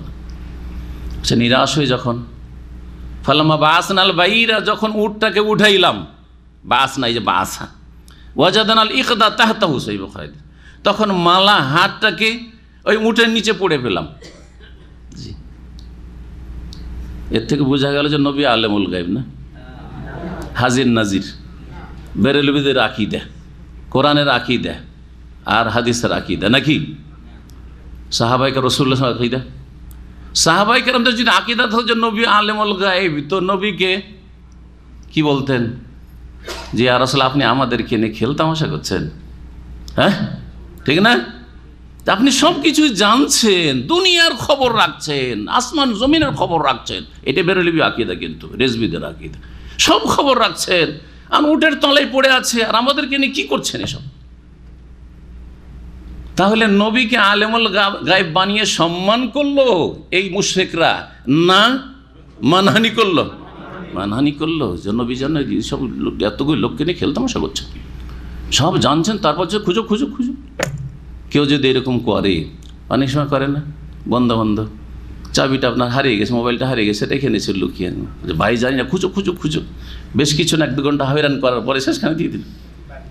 তো এইরকম চরিত্রের ছিল রাসূলুল্লাহ সাল্লাল্লাহু আলাইহি ওয়াসাল্লাম নাকি? নাউযুবিল্লাহ। কি বলছিলাম? বাসা মানে পাঠানো আর উঠানো, এখানে উঠানোর অর্থে মাবউস, জি 1 বচন, মাবউসুন বহুবচন। তাদের কি বিশ্বাস নেই যে তাদেরকে উঠানো হবে কবর থেকে, হাসরের মাঠে তারা পুনরুত্থিত হবে, পুনর্জীবিত হবে? কোথায় উঠানো হবে? লিয়াউমিন আজিম, সেই মহাদিবসের উদ্দেশ্যে। মহাদিবস, যেটি সবচেয়ে বড় দিন, সবচেয়ে বড় ভয়াবহ দিন, সবচেয়ে মর্মান্তিক দিন, সেই দিনটি হবে সবচেয়ে বড় দুর্দিন। ইয়াউমা ইয়াকুমুন নাসু লিরাব্বিল আলামিন, যেদিন সমস্ত মানুষ দণ্ডায়মান হবে বিশ্বজাহানের প্রতিপালকের সামনে, সকলকে হাজির হইতে হবে। সেখানে আমির আর গরিবে কোনো পার্থক্য থাকবে না, হ্যাঁ, রাজা আর প্রজায় কোনো পার্থক্য থাকবে না, জালেম মাজলুম সেখানে সবাই হাজির হবে। জি, শক্তিশালী আর দুর্বল সকলে সেখানে আল্লাহর সামনে সমান হয়ে সেখানে হাজির হবে। এই কিয়ামতের দিন সম্পর্কে অনেক হাদিস রয়েছে। সময়ের স্বল্পতার জন্য আমরা 2-1টি হাদিস আপনাদেরকে শোনাই, সেখানে মানুষের অবস্থা কি হবে। সেই বুখারীতে একটি হাদিস রয়েছে, নবী করিম সাল্লাল্লাহু আলাইহি ওয়াসাল্লাম থেকে আব্দুল্লাহ বিন উমর রাদিয়াল্লাহু তাআলা আনহু বর্ণনা করেন, ইয়াউমা ইয়াকুমুন নাসু লিরাব্বিল আলামিন, এই আয়াতের তাফসীর করতে গিয়ে, যেই দিন রব্বুল আলামিনের সামনে সকল মানুষ দাঁড়াবে, হাত্তা ইয়াগীবা আহাদুহুম ফি রাশহিহি ইলা আনসাফি উযনাইহি, এমন কি বহু মানুষ আছে যারা সেই দিন নিজ ঘামে ডুবে যাবে। কতদূর পর্যন্ত? এলা আনসাফে উযনাইহি, অর্ধেক কান পর্যন্ত, কানের মাঝামাঝি পর্যন্ত হাবুডুবু করবে, পানি খাবে, নিজের ঘাম খেতে থাকবে। নাক, কানের যদি অর্ধেকটা ডুবে যায় তো মুখও ডুবে যাবে, নাকও ডুবে যাবে। যারা ডুবে সাঁতার জানে না দেখেছেন তো, একবার ওঠার চেষ্টা করে আবার ডুবে পানি খায়, হ্যাঁ, নাকে মুখে পানি ঢুকে। এই হবে অবস্থা, আল্লাহ যেন আমাদের হেফাজত করে। সহিহ মুসলিম আর তিরমিজিতে যে হাদিসটি রয়েছে ওতে আর একটু বিস্তারিত রয়েছে। মিকদাদ রাদিয়াল্লাহু তাআলা আনহু বর্ণনা করছে, ইযা কানা ইয়াউমাল কিয়ামাতে, যখন কিয়ামতের দিন হবে, উদনিয়াতি শামসু মিনাল ইবাদে, বান্দার অত্যন্ত নিকটবর্তী করা হবে সূর্যকে, হাত্তা তাকুনা কাদরা মিলিন আও মিলাইনে, এমন কি 1 মিল অথবা 2 মিল হবে। মানে 1 মিলটা কি, এর 2টি তাফসীর। যেটাকে আজকাল ইংরেজিতে মাইল বলা হচ্ছে বা বাংলাতে, সেটাকে আরবিতে কি বলা হয়? মিল বলা হয়। তাহলে 1 মাইল যদি এই তাফসীর করি, একটা তাফসীর হচ্ছে এই হাদিসের এটা, 1 মাইল বা 2 মাইল দূরে হবে এই সূর্য। কত দূরে রয়েছে, তারপরে এই গ্রীষ্মকালে আরব দেশে বাইরে থাকা আধা ঘন্টা অবস্থা খারাপ হয়ে যাবে। খালি পায়ে আধা ঘন্টা 10 মিনিট থাকে, পা পুড়ে যাবে, পায়ে ফোঁসা নিয়ে নেবে। সুবহানাল্লাহ, মাত্র 1 মাইল অথবা 2 মাইল দূরে হবে। বর্ণনাকারী সন্দেহ, কিন্তু অন্য হাদিসে সন্দেহ মুক্ত 1 মাইলের কথা, 1 মিলের কথা রয়েছে। তো 1 মিল মানে 1 মাইল, কিলোমিটার একটু বেশি সামান্য। আর একটি তাফসীর বর্ণনাকারী বলছেন, নবী সাল্লাল্লাহু আলাইহি ওয়াসাল্লাম মিল বলেছেন। এই মিল বলতে কি, এই যে জমি মাপের যে মাইল বা মিল, এটাকে বোঝানো হয়েছে না মিলুল মুকহালা, নাকি সুরমাদানির যে কাঠিটা থাকে, সুরমা উঠাবার জন্য যে কাঠিটা থাকে সেটা বোঝা, এটাকে আরবিতে মিল বলা হয়। তাহলে সুরমাদানি কাঠিটা খুব বড় সুরমাদানি যদি হয় তো এতটা, খুব বেশি হলে এটা অথবা এর দ্বিগুণ, তাই এত দূরে। সুবহানাল্লাহ, এটাও হতে পারে। ফাতাসহারুহুমুশ শামসু, সূর্য তাদেরকে গলিয়ে দেবে। তাসহার, সাহার বলা হয় সীসা গরম করে যখন গলে যায়, সীসা গলা দেখেছেন? জি, সীসা যেমন গলানো হয় এরকম। ফায়াকুনুনা ফিল আরাকে, ঘামে অবস্থা কি হবে? কাদরি আমালিহিম, মানুষের আমল অনুযায়ী, যার যেমন নেকি যার যেমন গুনাহ, গুনাহ হিসাবে নেকি হিসাবে ঘামে পাশাপাশি আছে। কেউ ডুবছে, কেউ শুকনো জায়গায়। এটা অসম্ভব কিছু নাকি? আরে নদীতেই অসম্ভব না কিছু, অনেক জায়গাতে গভীর একবার হঠাৎ করে সাগরে এক জায়গাতে দ্বীপ পড়ে আছে একেবারে চর, আর এক জায়গাতে একবার গভীর পানি নেই, পাশাপাশি পাশাপাশি। দুনিয়াতে যদি আল্লাহ সব রেখে থাকেন তাহলে আল্লাহ রাব্বুল আলামিনের কাছে হাশরের মাঠে অসম্ভব কিছুই নেই, সব কিছু সম্ভব তার জন্য। ওয়া কানা যালিকা আলাল্লাহি ইয়াসীরা। মিনহুম মান ইয়াখুযু ইলা আকিবাইহি, কারো পায়ের টাকনো বা গোড়ালি পর্যন্ত হবে, একবারে পায়ের নিচে পর্যন্ত, নিচেই থেকে যাবে, আমল ভালো আছে, নেক আমল। অমিনহুম মান ইয়াখুযু ইলা রুকবাতাইহি, কারো হাঁটু পর্যন্ত, এক হাঁটু হবে ঘাম। অমিনহুম মান ইয়াখুযু ইলা হাকওয়াইহি, কারো এক কোমর হবে যেখানে লুঙ্গি বাঁধে। জি, হাকুন মানে লুঙ্গি বাঁধার জায়গা, মাকিদুল ইজার, কোমর পর্যন্ত। অমিনহুম মান ইয়াখুযু ইলা অমিনহুম মান ইউলজিমু ইলজামান, আর কারো লাগামের মতো হবে, যেমন ঘোড়ার লাগাম লাগানো হয় ঠিক তেমনি পানি একবার মুখে ঢুকে যাবে। ঘাম, পানি নয়, কি সেটা? মানুষের ঘাম মুখে ঢুকে যাবে, হাবুডুবু করবে। রাওয়াহু মুসলিম ও তিরমিজি। আল্লাহ রাব্বুল আলামিন আমাদের হেফাজত করেন, আল্লাহ যেন মুসিবত দূর করেন দুনিয়া এবং আখিরাতের। আল্লাহ আমাদের জন্য হিসাব সহজ করেন, আল্লাহ আমাদেরকে বিনা হিসাবে জান্নাতুল ফিরদৌস দান করেন।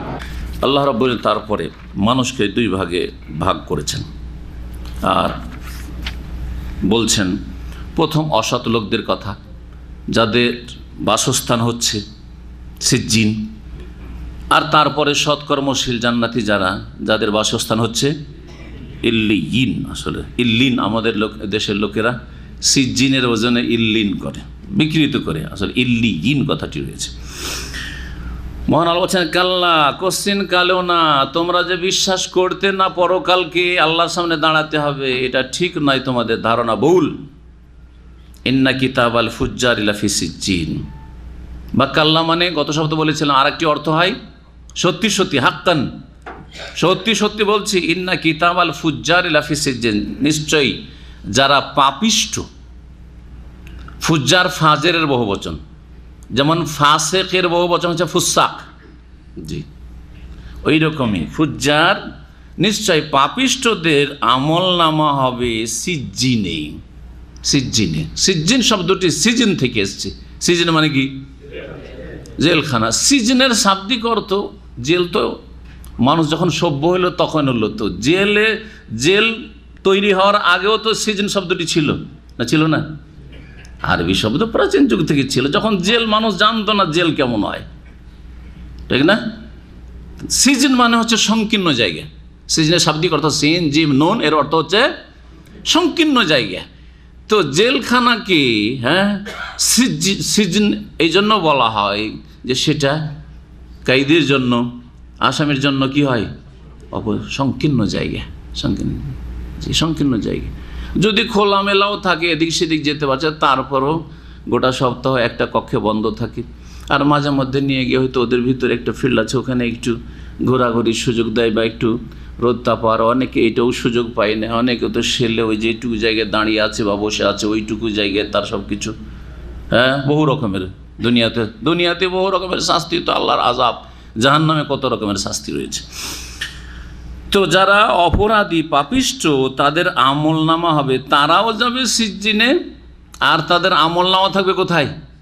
সিজ্জিনে। জি হ্যাঁ, থানা থেকে যারা আসামি, ওদের সব ডাটা চলে যায় ওই জেলখানায়, সব ফাইল চলে যায় ওখানে, সব জমা থাকে ওই রকমই। জি, আমলনামা ওইখানে আছে। জি, এই সিজ্জিন কোথায়, এই মর্মে অধিকাংশ তাফসীরকাররা সালাফের যুগ সালাফে সালেহিন থেকে সাহাবায়ে কেরাম তাবিঈন তাবা তাবিঈন যুগ থেকে বেশ কিছু রিওয়ায়াত পাওয়া যায় যে এইটা 7 স্তর জমিনের নিচে আছে। তাহলে জাহান্নাম কোথায়? নিচে রয়েছে। ওই হাদিসটাও প্রমাণ করে যে অসৎ ব্যক্তির আত্মা, কাফের, মুশরিক, পাপিষ্ঠদের আত্মা যখন আসমানের দিকে ফেরেশতারা রূহ কবজ করার পরে নিয়ে যায়, আসমানের দরজা খুলতে বলে, তখন এত সড়া পচা গন্ধ কেন? আরে কার কোন খবিসের আত্মাকে নিয়ে এসছো? না, খোলা হবে না, খোলা হবে না। যখন খোলা হয় না তখন সেখান থেকে আছাড় দিয়ে ফেলে দেওয়া হয়। আর সেটা আর ওই ফেরেশতারা বলে, যারা আসমানের দরজায় পাহারাদার, তারা বলে যে যাও এটাকে সিজ্জিনে নিয়ে যাও, এখানে এদের জায়গা নেই, এত পচা সড়া রুহের জায়গা আকাশের উপরে নেই। এই হাদিস থেকে ওলামারা দলিল পেশ করেছেন যে সিজ্জিন হচ্ছে 7 স্তর জমিনের নিচে, আর ইল্লিন বা জান্নাত হচ্ছে 7 আকাশের ওপরে।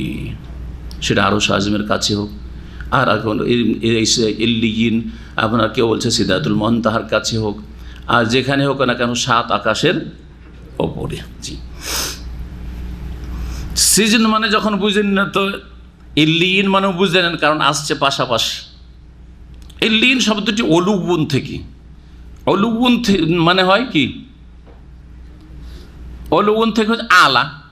আলা তো বুঝেন, সাব্বিহ ইসমা রাব্বিকাল আলা বুঝছেন, আলা মানে ওপরে উঁচা, আলা মানে উঁচা, অলুগুন মানে উঁচা।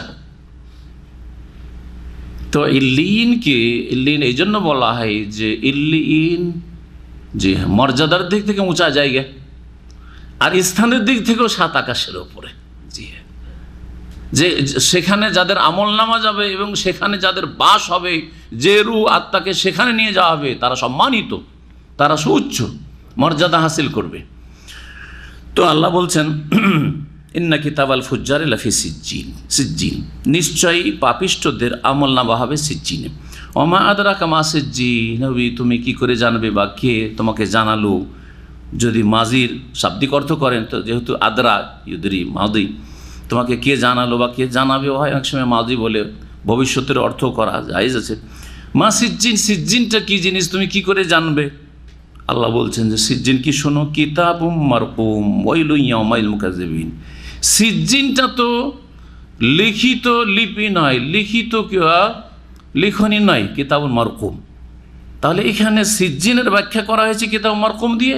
না, মনে হচ্ছে বাহ্যিক যে মা সিজ্জিন আল্লাহ জিজ্ঞেস করছেন, তারপরে কিতাবুল মারকুম বলছে, মনে হচ্ছে সিজ্জিনের ব্যাখ্যা তাফসীর। না, সিজ্জিনের নাই, এটা হচ্ছে কিতাব আল ফুজ্জারের তাফসীর।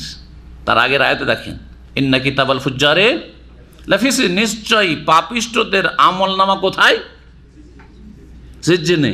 সেই পাপিষ্ঠদের আমল নামা কি জিনিস, কর্মলিপি কি? বলছে কিতাবুন মারকুম, যেটা লিখিত, হ্যাঁ লিখনি, লিখিত লিপি, জি, যা লেখা আছে সব কিছু সেখানে রেকর্ড আছে। ওয়াইলু ইয়াউমাইযিল, এই মারকুম থেকে রাকাম, নাম্বারগুলোকে আমরা কি বলি? রাকাম বলি, কারণ এগুলো লেখা। জি, ওয়াইলু ইয়াউমাইযিল মুকাজ্জিবিন, সেই দিন কিয়ামতের দিবসে, বিচার দিবসে, যেই দিন সিজ্জিনে চলে যাবে অপরাধীরা, সেই দিন মিথ্যা প্রতিপন্নকারী, যারা মিথ্যা মনে করেছে আল্লাহকে, আল্লাহর দ্বীনকে, আল্লাহর কিতাবকে, আল্লাহর রাসূলকে, আল্লাহ নাযিলকৃত বিধানকে যারা অবিশ্বাস করেছে, মিথ্যা জ্ঞান করেছে, তাদের জন্য দুর্ভোগ সর্বনাশ রয়েছে। ওরা কারা? মুকাজ্জিবিন আল্লাযীনা ইউকাজ্জিবুনা বিয়াউমিদ্দিন, যারা পরকালকে মিথ্যা জ্ঞান করত, যারা পরকালকে মিথ্যা মনে করত। কাজ্জাবা ইয়াকাজ্জাবু মানে মিথ্যা বলে আখ্যায়িত করা বা মিথ্যা মনে করা, অবিশ্বাস করা, সবগুলি অর্থের। পরকালকে অস্বীকার করত। মানুষ নিজেকে ভালো মানুষ বানায়, সংশোধন করে এক আল্লাহর প্রতি বিশ্বাস যে আল্লাহ সব কিছু দেখছেন, জানছেন এবং সব রেকর্ড হচ্ছে। এটা একটা মানুষের, একজন মুসলিম যে বিশ্বাসী, তার জন্য সংশোধনের গুরুত্বপূর্ণ একটা দিক। এই তো হইল, আল্লাহ জানলেন, শুনে নিলেন, আল্লাহ দেখলেন, তারপরে আল্লাহর ফেরেশতারা নোট করলেন। কিন্তু তারপরে যদি আর একটা বিশ্বাস না থাকতো, এগুলো একসময় হাজির করা হবে কোথায়? ইয়ামুদ্দিন, বদলার দিনে, হিসাবের দিবসে, বিচার দিবসে। আখিরাতের প্রতি যদি ঈমান না থাকতো, মানুষ সংশোধন করতো না।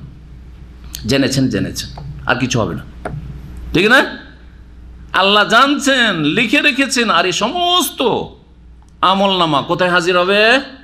হাসরের মাঠে হাজির হবে, তোমার সামনে উন্মুক্ত খুলে দেওয়া হবে, আর বলো ইকরা কিতাবাকা, পড়ো তোমার আমলনামা। কাফা বিনাফসিকা আল-ইয়াওমা আলাইকা হাসিবা, তুমি নিজের হিসাব নিজেই করো, তোমার হিসাব আর কেউ করবে না। তুমি যথেষ্ট তোমার হিসাব করার জন্য। তুমি জান্নাতি না জাহান্নামী তুমি হিসাব করে বলো তোমার রেজাল্ট। আর অস্বীকার করা হলে করো যে কোনটা আমল তুমি করনি, কোনটা পাপ করনি তুমি। সুতরাং আল্লাহর প্রতি বিশ্বাসকে মজবুত করুন, আখেরাত পরকালের প্রতি বিশ্বাসকে মজবুত করুন। আল্লাহ যেন তৌফিক দান করেন। ঈমান যত মজবুত হবে, কাজের কোয়ালিটি তত সুন্দর হবে। নামাজ সবাই পড়ছি আমরা, যারা নামাজি তাদের কথা বলছি, কিন্তু সবার নামাজ, সবার সালাত, সবার ইবাদতবন্দেগী, সবার আখলাক, সবার দান খায়রাত সমান না। সবার সিয়াম, সবার হজ একরকম না, যে সবাই হাজি সুতরাং সব একই কোয়ালিটির হাজি না। কারো হজ আল্লাহ এবং পরকালের প্রতি ইয়াকিনের সাথে হচ্ছে, আর কারো হজ করতে হবে মুসলিম হিসাবে, পয়সা আছে তাই হচ্ছে। সেও কিছু নেকির আশা করে, কিন্তু অতদূর পর্যন্ত তার ইমান ইয়াকিন পৌঁছে না যে আল্লাহ পরকালে বিশ্বাসী হয়ে আমি আমার ফরজ আদায় করার জন্য এসেছি। আসমান জমিনের পার্থক্য হচ্ছে দুই রকমের হজে। ওমা ইউকাযযিবু বিহি ইল্লা কুল্লু মুতাদিন আসিম, আর পরকালকে একমাত্র মিথ্যা মনে করে, অস্বীকার করে কে? প্রত্যেক সীমালঙ্ঘনকারী, মুতাদিন আর আসিম ইসমুন থেকে। ইসম মানে হচ্ছে পাপ, আর আসিমুন মানে হচ্ছে পাপিষ্ঠ। প্রত্যেক সীমালঙ্ঘনকারী আর পাপিষ্ঠ ছাড়া পরকালকে কেউ মিথ্যা মনে করে না। সুবহানাল্লাহ, আল্লাহ মানুষের কথা বলে দিচ্ছেন যে পরকালে একদল বিশ্বাসী আর একদল বিশ্বাসী নয়। যারা পরকালকে অবিশ্বাস করে তারা কখনো ভালো মানুষ না, তারা হচ্ছে মুতাদিন, সীমালঙ্ঘন। ওরা সীমালঙ্ঘন করবেই, ওরা জুলম অত্যাচার করবেই, তারা আল্লাহর হক নষ্ট করবে, আল্লাহর সৃষ্টি বান্দার হকও নষ্ট করবে, মা বাবার হক নষ্ট করবে, দেশ জাতির হক নষ্ট করবে, আর তারা হবে পাপিষ্ঠ। ভালো মানুষ কখনো পরকালে অবিশ্বাসী হইতে পারে না। ইযা তুতলা আলাইহি আয়াতুনা, যখন এই পাপিষ্ঠ সীমালঙ্ঘনকারীর সামনে আমার আয়াতগুলি পাঠ করে শোনানো হইতো, তাআলা তখন এই পাপিষ্ঠ সীমালঙ্ঘনকারী কাফেররা বলতো আসাতিরুল আউয়ালিন, এগুলি তো প্রাচীন যুগের বা পূর্ব যুগের লোকদের, আউয়ালের বহুবচন আউয়ালিন, পূর্ব যুগের লোকদের শাব্দিক অর্থ করলে পূর্ব যুগের লোকদের বা প্রাচীন যুগের লোকদের উপকথা। উপকথা বুঝেন? হ্যাঁ, অলি, কিস্সা, কাহিনী, উপন্যাস। উপন্যাস তো বুঝেন, ঘটে নিয়ে একটা বানিয়ে নিয়েছে এইরকম সেই রকম কিছু একটা উপন্যাস। এগুলো কিচ্ছু না। কোরআনে কারিমে যেহেতু কিস্সা কাহিনী ছিল, সেই কিস্সা কাহিনীগুলি দেখে বলতো যে এ তো উপন্যাস। উপন্যাস এটা আসাতির, উস্তুরার বহুবচন হচ্ছে আসাতির। অথচ কোনো কাফের সেই যুগেও, কোরআন নাযিলের যুগেও আর আজ পর্যন্ত, কিয়ামত পর্যন্ত কোরআনের একটি ঘটনাকে অসত্য বলে প্রমাণ করতে পারবে না। যা ঘটেছে তাই তাতে আছে, একটু কম বেশি। সেটা আদম আলাইহিস সালামের কথা, সেই যুগে তো ইতিহাস লেখাই ছিল না। যখনকার ইতিহাস তাদের কাছে কিছু পৌঁছেছে, ফেরাউনের হোক আর ইউসুফ আলাইহিস সালামের যুগের হোক, হ্যাঁ, আর ইব্রাহিম আলাইহিস সালামের হোক, জি, যে কোনো যুগের ইতিহাস যেগুলো কোরআনে কারিমে রয়েছে সবগুলি হচ্ছে সত্য। কাল্লা, কোশ্চিন কালেও না, মানে তোমরা যে বলছে যে কোরআনে কারিম হচ্ছে উপকথা, কোশ্চিন কালেও না, বল ধারণা তোমাদের। বাল রানা আলা কুলুবিহিম মা কানু ইয়াকসিবুন, তাদের কৃতকর্ম তাদের অন্তরের ওপর মরিচা ফেলে দিয়েছে। রানা মানে হচ্ছে মরিচা ফেলে দেওয়া, রাইনুন মানে হচ্ছে মরিচা, আর রানা হচ্ছে ফেল মাজি, ওর মানে হচ্ছে মরিচা ফেলে দেওয়া। জি, জং কি বলেন আপনারা? ওই মরিচা জং। তাদের অন্তর মরিচা ফেলে দিয়েছে। কিসে মরিচা ফেলেছে? রানার ফাইল হচ্ছে মা কানু ইয়াকসিবুন, তাদের কৃতকর্ম, যা কিছু তারা করতো, অর্থাৎ তাদের পাপাচারগুলি, বিভিন্ন পাপ যত বেড়েছে তত বেশি মরিচা লেগেছে। এই আয়াত কি প্রমাণ করে? যার যত পাপ আছে তার অন্তরে তত কি আছে? জং লেগে আছে, মরিচা লেগে আছে।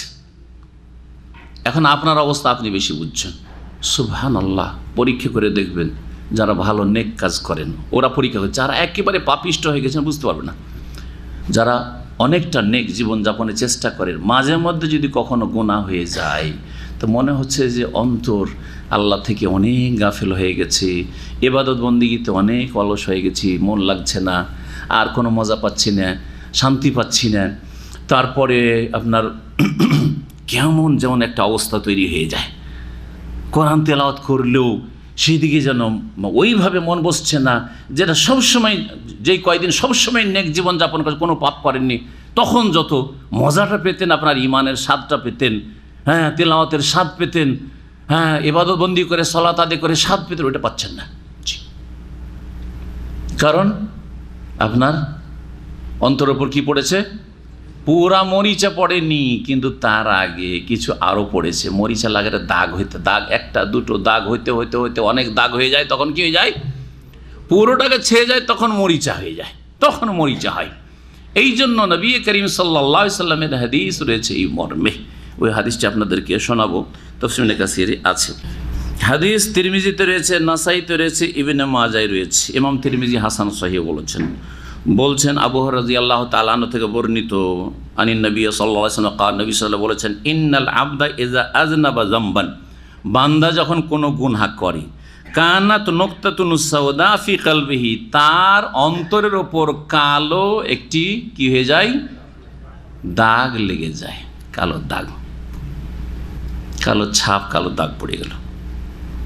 ফাইন তাবা মিনহা, একটা গুনাহ হইতেই যখন তওবা করে নেয়, সুকিলা কলবুহু, তখন তার অন্তরটা পরিষ্কার হয়ে যায়। সাকালা বা সুকিলা বলা হয় আপনার যে আমরা অস্ত্রগুলিকে, চাকু বা যে কোনো অস্ত্রকে যে আমরা কি করি, ধারালো বানাই, শান দিয়ে ধারালো বানাই, এটাকে সিকল বা সাকল বলা হয়। সুকিলা কলবুহু, ঠিক অন্তরটা ওই রকম, যখন তওবা ইস্তেগফার করলেন আর নেক আমল বাড়ালেন, যেহেতু গুনাহ হয়ে গেছে, তওবা ইস্তেগফারের সাথে সাথে আপনার নেক আমল বাড়তে লাগলো, তখন একেবারে অন্তরটা ফ্রেশ হয়ে গেল। আবার ইবাদত বন্দেগীতে খুব মন লাগছে, আবার খুব ভালো লাগছে, আমাকে খুব মজা পাচ্ছি, আমি একজন মুসলিম হিসাবে নামাজ পড়ি, কোরআন তেলাওয়াত করে, দিনের কাজ করি। জি, ওয়াইন জাদা জাদাত, আর যদি ওই আবার গুনাহ বাড়তে থাকে, 2টা হইলো, 3টা হইলো, 5টা 20টা গুনাহ হয়ে গেল, গুনাহ বাড়তে আছে, তখন ওই দাগগুলি কি হয়? বৃদ্ধি পেতেই থাকে। ফাযালিকা কাউলুল্লাহি তাআলা, এটি হচ্ছে এই আয়াতের তাফসীর, কাল্লা বাল রানা আলা কুলুবিহিম মা কানু ইয়াকসিবুন। জি, রাহান একবার পুরো মরিচা লেগে যাওয়া, এটা কাফেরদের হয়, একেবারে কাফেরদের মতো চরিত্র যারা একেবারে বেদিন হয়ে যায়, তাদের অন্তরে এই মরিচা হয়। এজন্য বলা হয়েছে এদের আসলে পরকালে বিশ্বাসী নেই, কোনো নেক আমল করে না, পরকালে বিশ্বাসী হয়ে, আল্লাহর প্রতি বিশ্বাসী হয়ে, এটাকে রাইন বলা হয়। আর একটা হচ্ছে গাইন, আর একটা হচ্ছে জি গাইম। জি, এই গাইন শব্দটি হাদিসে এসেছে, নবী সাল্লাল্লাহু আলাইহি ওয়া ইন্নাহু লা ইয়াগানু আলা কলবি, আমারও অন্তরে মাঝে মাঝে গাইন একটু কি হয়, একটু দাগ টাইপের হয়। সব সময় মানুষ হিসাবে একই অবস্থায় মানুষ থাকতে পারে না, একটু হ্যাঁ আপ ডাউন হইতে পারে। জি, নবী সাল্লাল্লাহু আলাইহি সাল্লাম সাহাবাই কেরামদের অভিযোগের জবাবে বলেছিলেন, কিছু সাহাবীর এসে বলে, ইয়া রাসূলুল্লাহ, যখন আপনার মজলিসে মাহফিলে থাকি আর আপনার কথা শুনি, ওয়া যাকারতাল জান্নাত ওয়ান নার, জান্নাত জাহান্নামের কথা শুনি, আখিরাতের কথা শুনি, তখন মনে হয় যে কান্নাহা রায় আইন, মনে হচ্ছে জান্নাত সচক্ষে দেখছি, জাহান্নাম দেখতে পাচ্ছি, আর এমন ভালো হয়ে যাচ্ছি, দুনিয়ার কোনো কিছুই থাকে না, যেন বলে যায় সব কিছু। ফালাম্মা রাজানা ইলা বুয়ুতিনা, যখন বাড়ি ফিরে যাই, ওয়া আফাসনাল আজওয়াজা, আর স্ত্রীর সাথে একটু গল্প গুজব করি, আর একটু যখন বিনোদন করি, ছেলে মেয়েদেরকে নিয়ে একটু যখন তাদের আদর করি, আর একটু আপনার রুজি রোজগারের চিন্তাভাবনা করি, এইসব কাজে লাগি, তখন নুসিনা কাসীরান, অনেক কিছুই ভুলে যায়, গাফিল হয়ে যায়, অনেক গাফিল হয়ে যায়, মনে হচ্ছে পাপ না, জায়েজ কাজগুলি করতে গিয়ে অনেকটা আপ ডাউন। যখন নেক নবী সাল্লাল্লাহু আলাইহি মাহফিলে দিনের আলোচনাতে থাকতেন অবস্থা আলাদা, আর বাড়িতে এসে ছেলে মেয়েদের সাথে মিশলে অবস্থা একটু ভিন্ন হয়ে যেত। এই অভিযোগ করলে রাসূলুল্লাহ সাল্লাল্লাহু আলাইহি ওয়াসাল্লাম বললেন, যদি তোমরা ওই রকমই থেকে যেতে যেমন আমার মজলিসে থাকো, দিনের কথা যখন আলোচনা হয় শোনো, তখন যেমন তোমাদের ঈমান আর তাকওয়া আর ওইরকম আমল থাকে, অবস্থা থাকে অন্তরের, ওইটাই যদি সবসময় তোমাদের 24 ঘন্টা থেকে যেত, বাড়িতে গিয়েও থেকে যেত, মাঠে ঘাটে গিয়েও কাজকর্মে গিয়েও থেকে যেত, লাসাফাহাতকুমুল মালাইকাতু ফি ফুরুশিকুম ওয়া তুরুকিকুম, তাহলে ফেরেশতারা এসে তোমাদের সাথে তোমাদের রাস্তাতে ঘাটে আর তোমাদের বিছানায় গিয়েও মুসাফা করত। যদি ওই রকম উচ্চ স্তরের ইমানটা একই রকম থেকে যেত, সবসময় ডাউন না হইতো, সবসময় যদি এইরকমই থাকতো, তাহলে ফেরেশতারা এসে এসে তোমাদের পথে ঘাটে যেখানে পেত মুসাফা করতো, এমনকি তোমাদের বিছানায় গিয়ে সালাম মুসাফা করতো তোমাদেরকে। আল্লাহু আকবার। যথাসাধ্য ফাত্তাকুল্লাহ মাস্তা, যথাসাধ্য কি করবেন? চেষ্টা করবেন নিজেকে সবসময় নেকির অবস্থায় রাখা, সবসময় গুনাহ থেকে দূরে রাখার চেষ্টা করা। আজকে এই ফিতনার যুগে পকেটে ফিতনা, ইন্টারনেটের ফিতনা, মোবাইলের ফিতনা আর রাস্তাঘাটের ফিতনা, এই সমস্ত ফিতনা, এই ফিতনার যুগে কত না পাপ হচ্ছে, চোখের, কানের আর জবানের আর কত কিসের, হাতের, পায়ের। আল্লাহ যেন আমাদের হেফাজত করে। মহান আল্লাহ তারপরে বলছেন, কাল্লা, কোশ্চিন কালেও না, জি হ্যাঁ, ইন্নাহুম আন রব্বিহিম ইয়াওমাইযিন লামাহজুবুন, যদি এই মরিচা নিয়ে থেকে যায় তাহলে এইটা কখনো তাদের কল্যাণ নিয়ে আসবে না, কোশ্চিন কালেও তারা জান্নাত পাবে না, আরামের জীবন পাবে না। জি হ্যাঁ, ইন্নাহুম আন রব্বিহিম ইয়াওমাইযিন লামাহজুবুন, বরং তারা তাদের প্রতিপালক থেকে ইয়াওমাইযিন, সেই দিন, হ্যাঁ, পর্দার অন্তরালে থাকবে। মাহজুবুন, হাজাবাই হাজাব মানে আড় করে দেওয়া, আল্লাহ রব্বুল আলামিনের দর্শন থেকে, হ্যাঁ, কি হবে? তারা পর্দার আড়ালে থাকবে। জি, পর্দাবৃত হবে, যেভাবে বলেন না কেন। মাহজুব, হাজাবা থেকে সিমাফুলের সেগান। এই আয়াত সম্পর্কে মুফাসসিরিনগণ বলেছেন যে এই আয়াত হচ্ছে একটি দলিল, কয়েকটি কোরআনের দলিলের আল্লাহ রাব্বুল আলামিনের, হ্যাঁ, রুইয়াত। আরবিতে, ফার্সিটা আমাদের দেশের লোক বেশি বুঝে, দিদার, দিদার বুঝেন, আল্লাহর দিদার কথাটা কেন আমাদের দেশের লোকেরা ফার্সি খুব বুঝে। জি হ্যাঁ, দিদার বুঝে, আল্লাহর দিদার, কিন্তু আল্লাহর রুইয়াত বুঝে না, আরবি রুইয়াতুল্লাহ। জি, আল্লাহর দর্শন বাংলা। জি, আল্লাহকে দেখতে পাবে, আল্লাহকে মুমিনরা বিচারের মাঠেও দেখবে আর জান্নাতেও দেখবে, এবং সবচেয়ে বড় নিয়ামত হবে আল্লাহ রাব্বুল আলামিনের এই সাক্ষাৎ বা আল্লাহ রাব্বুল আলামিনের এই দর্শন। জি, মুমিনরা দেখবে, কাফেররা দেখবে না, ঠিক না? এই আয়াতে কি বলা হচ্ছে? যারা অবিশ্বাসী পরকালে, তাদেরকে তাদের রব থেকে কি হবে? আড়ালে রাখা হবে, পর্দার আড়ালে তারা অবস্থান করবে, দেখতে পাবে না। যখন দেখতে পাবে না কাফেরেরা, এর বিপরীত অর্থ কি? প্রত্যেকটার একটা বিপরীত অর্থ আছে, প্রত্যেকটা সেন্টেন্সের একটা বিপরীত অর্থ আছে। যদি কেউ বলে যে ভাই আপনি খুব ভালো মানুষ, এটা হচ্ছে পজিটিভ অর্থ, ঠিক না? এর বিপরীত অর্থ কি? খারাপ না, আপনি খারাপ লোক না, এই লোকটা সম্পর্কে বলেন। যখন আমি ওকে ভালো বললাম, তার মানে লোকটা খারাপ নয়। বোঝা গেছে কি না? এটা বিপরীত অর্থ। যখন কাফেররাকে আল্লাহ থেকে আড়ে রাখা হবে, তারা দেখতে পাবে না, তার মানে মুমিনরা আড়ে থাকবে না, মুমিনরা দেখতে পাবে। বুঝেছেন? জি, এই তো হচ্ছে বিপরীত অর্থ দিয়ে দলিল আল্লাহর দর্শনের। কোরআনে কারিমে স্পষ্ট দলিল রয়েছে। আল্লাহ রাব্বুল আলামিন জান্নাতের ওপর অতিরিক্ত বোনাস বা ফাও বলে আখ্যায়িত করেছেন কোরআনে কারিমে দুটি আয়াত। একটাতে জিয়াদা বলেছেন, আর একটাতে মজিদুন বলেছেন। লিল্লাযিনা আহসানুল হুসনা ওয়া জিয়াদা, যারা সৎকর্মশীল, আহসানু আল হুসনা, তাদের জন্য হুসনা নামক জান্নাত রয়েছে। হুসনা হচ্ছে জান্নাতের একটি নাম। তাদের জন্য জান্নাত রয়েছে, কারণ হুসনা মানে ভালো, আর জান্নাতের সবই ভালো, ভালো আর ভালো। জি, তাদের জন্য আল হুসনা জান্নাত রয়েছে, ওয়া জিয়াদা, আর বোনাসও রয়েছে। জিয়াদা অতিরিক্ত রয়েছে। জিয়াদাটা কি? জিয়াদাটা বেশি ভালো লাগে। ফাও খেতে মানুষকে বেশি ভালো লাগে। একটা কিনলে একটা ফ্রি, হয় না? 5টা কিনলে আরেকটা ফ্রি, 6টা। ওই আজকাল দইগুলো থাকছে এখানে, পাওয়া যায় না? ওই ফ্রিটা বেশি খেতে মজা লাগবে। 5 কিলো বেগুন কিনে যদি একটা বেগুন ফ্রি দিয়ে দেয়, 1-2 টুকরো গোস্ত উঠিয়ে আর ওজনের পর দিয়ে দেয়, অতি খুশি যে আমাকে বেশি কিছু দিয়েছে। জি, ফাওটা বেশি মজা লাগে। জি হ্যাঁ, সেই দিনের জান্নাতের উপর যেটা আল্লাহ বোনাস ফাও দিবেন ওইটা বেশি ভালো লাগে। জি, জিয়াদা আল্লাহ বলেছেন সূরা কাফে। জি, ওয়ালাদাইনা মাজিদ লাহুম মা ইয়াশাউনা ফিহা, মুমিনদের জন্য, জান্নাতীদের জন্য, মা ইয়াশাউনা, যা তারা চাইবে, ফিহা মানে ফিল জান্নাতে, জান্নাতে তাই পাবে। ওয়ালাদাইনা মাজিদ, আমার পক্ষ থেকে কি রয়েছে? মাজিদ, বোনাসও রয়েছে। নবী করিম সাল্লাল্লাহু আলাইহি ওয়াসাল্লামের স্পষ্ট হাদিস, ইন্নাকুম সাতারাউনা রাব্বাকুম, নিশ্চয় তোমরা তোমাদের রবকে দেখবে, দর্শন করবে। কামা তারাউনাল কামার লাইলাতুল বদর, যেমন পূর্ণিমার রাতের চাঁদকে সারা বিশ্ব থেকে সকলেই দেখো, নিজ নিজ অবস্থানতেই দেখছো। লা তুদামুনা ফি রুয়াতিহি, সেখানে দেখতে গিয়ে কখনো ভিড় হয় না।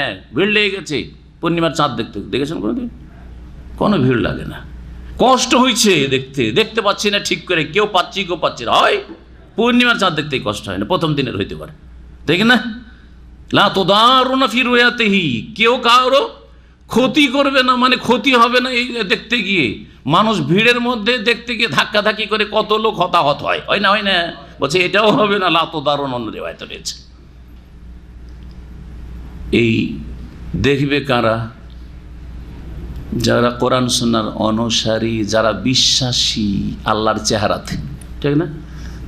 যারা আল্লাহর চেহারাতে বিশ্বাসী, যারা বলছে আল্লাহ নিরাকার, আল্লাহর চেহারা নেই, চেহারা মানে সত্তা, বলছে না? আশআরি, মুতাজিলা, এরা আমভাবে এটা হচ্ছে ভারত, বাংলাদেশ, পাকিস্তানের আলেম, অধিকাংশ আলেম সমাজের এই বদ আকিদা, ভ্রান্ত আকিদা, যে আল্লাহর নাকি চেহারা নেই। এই চেহারা বলে তো আমাদের মতো হয়ে যাবে, নাউজুবিল্লাহ, নাকি চেহারা বলা যাবে না। অথচ আল্লাহ বলছে ওয়ায়াবকা ওয়াজহু রব্বিকা কুল্লু শাইইন হালিকুন ইল্লা ওয়াজহাহু। ওয়াজহুন মানে কি? ওয়াজহুন মানে ফেস, ওয়াজহুন মানে চেহারা। তো কোরআন বলছে আল ওয়াজহু রব্বিকা, রবের চেহারা আছে, কিন্তু রবের চেহারা রবের মতো আপনার সাথে তুলনা করলে তখন কুফরি হবে, তখন গুমরাহি হবে। কিন্তু আপনি অস্বীকার করলে ওর চেয়ে বড় গুমরাহি হবে। যেমন আপনার সাথে তুলনা করলে আপনি মুজাসসামা গুমরাহ, তেমনি আপনি যদি অস্বীকার করেন তো আপনি আশআরি, মুতাজিলি, না হলে আপনি গুমরাহ, হ্যাঁ, আহলে বিদাত। আপনি আহলে সুন্নাত না, ভালো করে শুনে রাখেন। সুতরাং আল্লাহকে দেখবে ওরা যারা আল্লাহর চেহারাতে বিশ্বাসী। যারা আল্লাহর চেহারাতে বিশ্বাসী নয় তো কি দেখবে? আল্লাহর চেহারা নাই, কিন্তু কোরআনের চেহারার কথা বলা হয়েছে। কোনো একটা কিছু বলছেন অথচ নাই, ওইটার নাম ঘোড়ার ডিম। দুনিয়াতে আমরা শুধু কি বলি? এই ঘোড়ার ডিমটা বলি, যে বলি তো বলার ক্ষেত্রে তো ঘোড়ার ডিম আছে, কিন্তু প্র্যাকটিক্যালে ঘোড়ার কোনো ডিম হয় না। ঠিক তেমনি বেদাতীদের কাছে আল্লাহর চেহারা তো কোরআনে বলা হয়েছে, কিন্তু আল্লাহর চেহারা নেই। আল্লাহর হাত তো বলা হয়েছে, কিন্তু আল্লাহর হাত নেই। হ্যাঁ, আল্লাহর চোখ বলা হয়েছে, বলে তুসনা আলা আইনি, না না, নেই নেই নেই, চোখ মানে রক্ষণাবেক্ষণ, এগুলো রূপক অর্থে আছে নাকি বলছি, আল্লাহর চোখ নেই। তাহলে আর দেখবে কি? দেখতে পাবে না, বঞ্চিত হবে এরা। আর না হলে বেদাত থেকে ফিরে আসুক, এই বেদাতে আকিদা, ভ্রান্ত আকিদা থেকে ফিরে আসুক, তাহলে তওবা করলে দেখতে পাবে, না হলে নসিব হবে না। আল্লাহ মাহজুবুন, জি, অন্তরালে রাখা হবে রব থেকে। আল্লাহ রাব্বুল আলামিন তারপর বলছে সুম্মা ইন্নাহু লাসালুল জাহিম, আল্লাহকে দেখতে পেল না, হাসর মাঠে দেখতে পেল না, জান্নাতে দেখতে পেল না, অতঃপর তারা জাহান্নামে প্রবেশ করবে। অতঃপর তারা, সালা মানে হচ্ছে সালা ইয়াসলাম, সালা ইয়াসলাম মানে কি করা? প্রবেশ করা, দাখালা।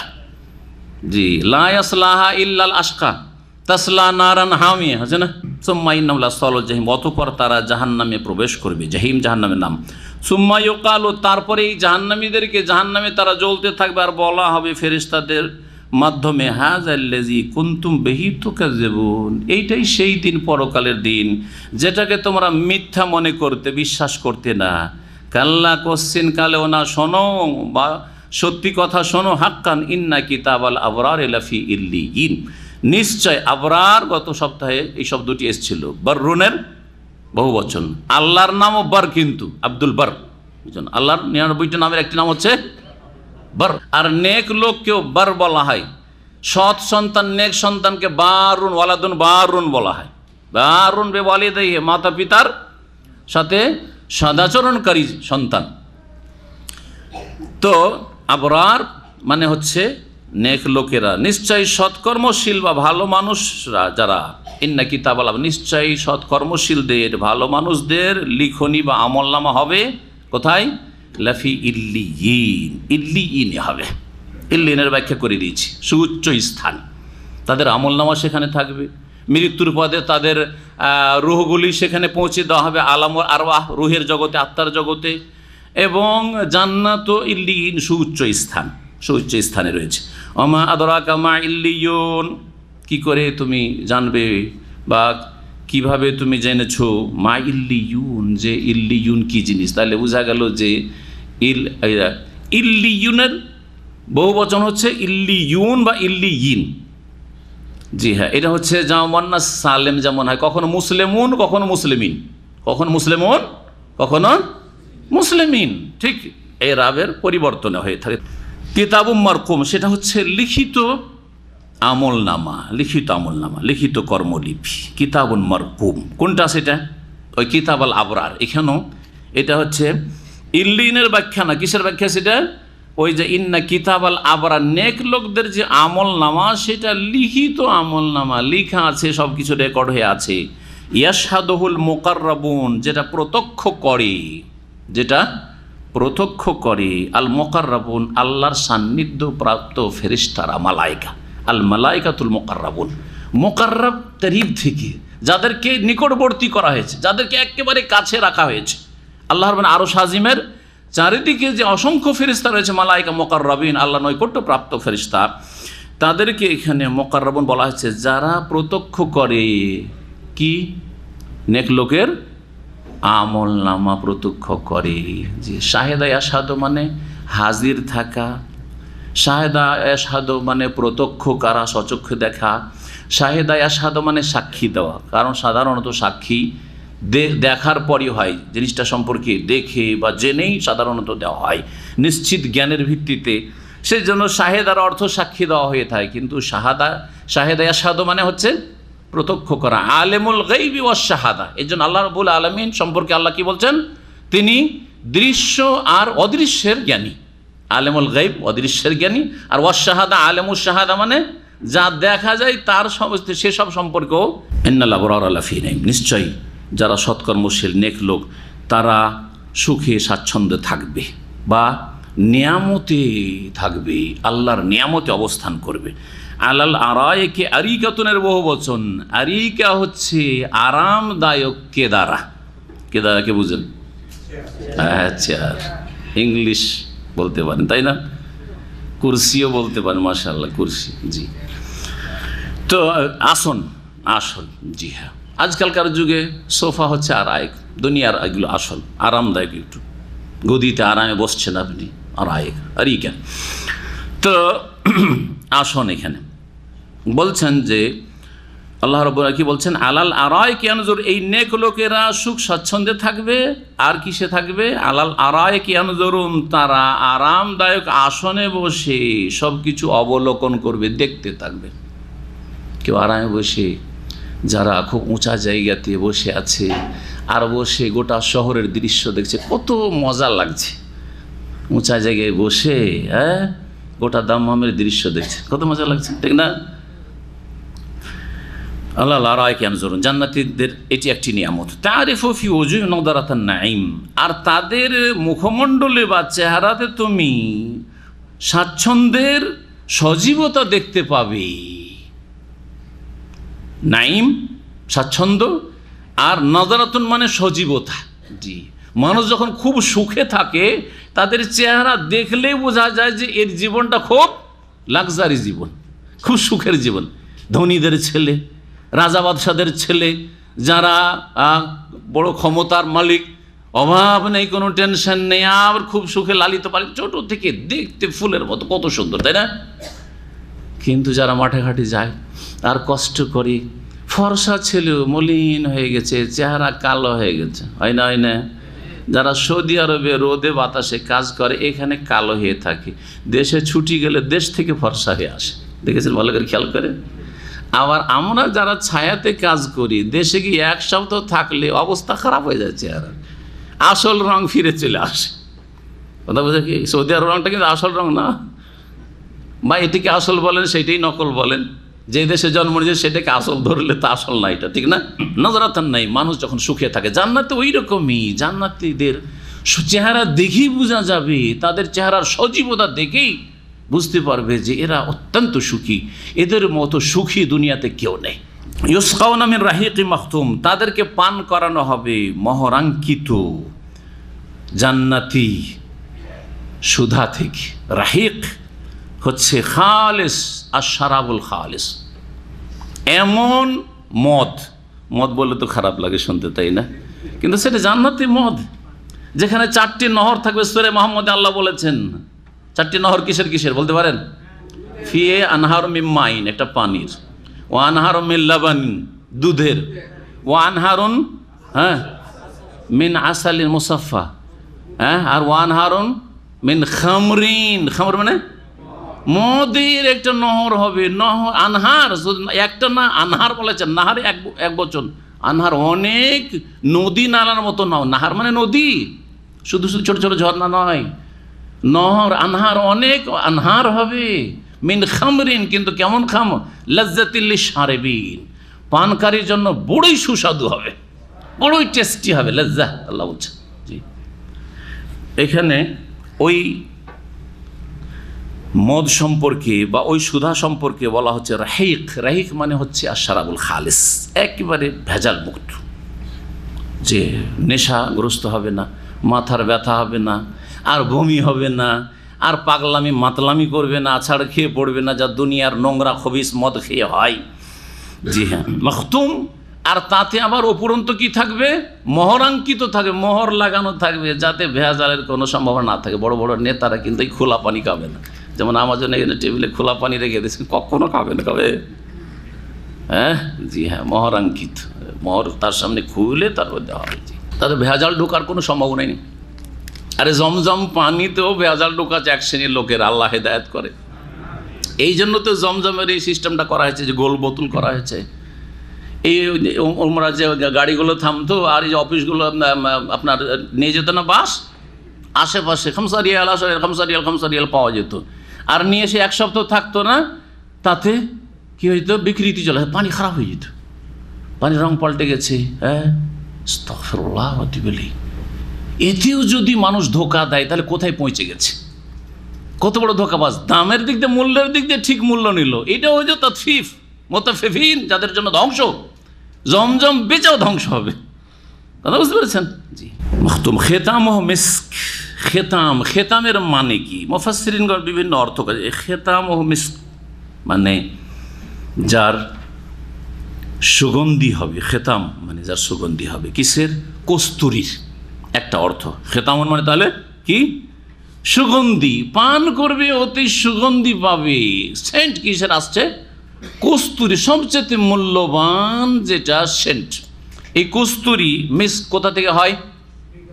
মৃগ নাভি, মানে হরিণের নাভি থেকে। নাভিতে একটু গোলে বড় হয়। হ্যাঁ, এটা ফেসবুকে কয়েকদিন আগে খুব দেখা গেলো, কেটে দেখাচ্ছে যে এই গোল হয়ে আছে। জি হ্যাঁ, আর যারা দেখেছেন, না হলে কোনো ছবিতে সার্চ দিয়ে হচ্ছে মিস্ক কি জিনিস, হ্যাঁ, কস্তুরি কি জিনিস। সবচেয়ে মূল্যবান এই হচ্ছে সেন্ট।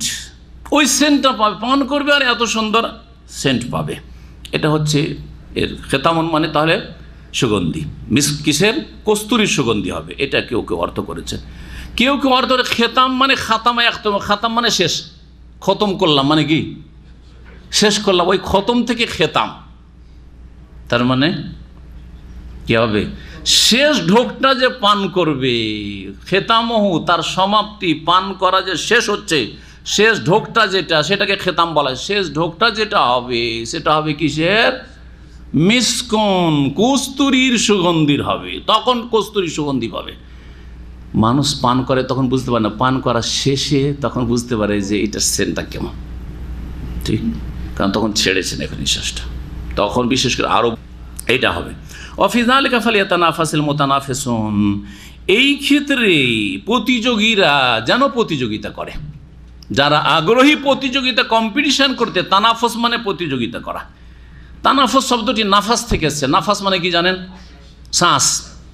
তো এই প্রতিযোগিতা শ্বাস থেকে কেন, আসলে কি সম্পর্ক এই আসল শব্দের সাথে বা আসল অর্থের সাথে সম্পর্ক আছে? মানুষ যখন প্রতিযোগিতা করে দৌড়ায় তখন কি করে? কিছুক্ষণ পরে শ্বাস ফুলতে লাগে, শ্বাস রুদ্ধ হতে যাচ্ছে করছে, তাই না?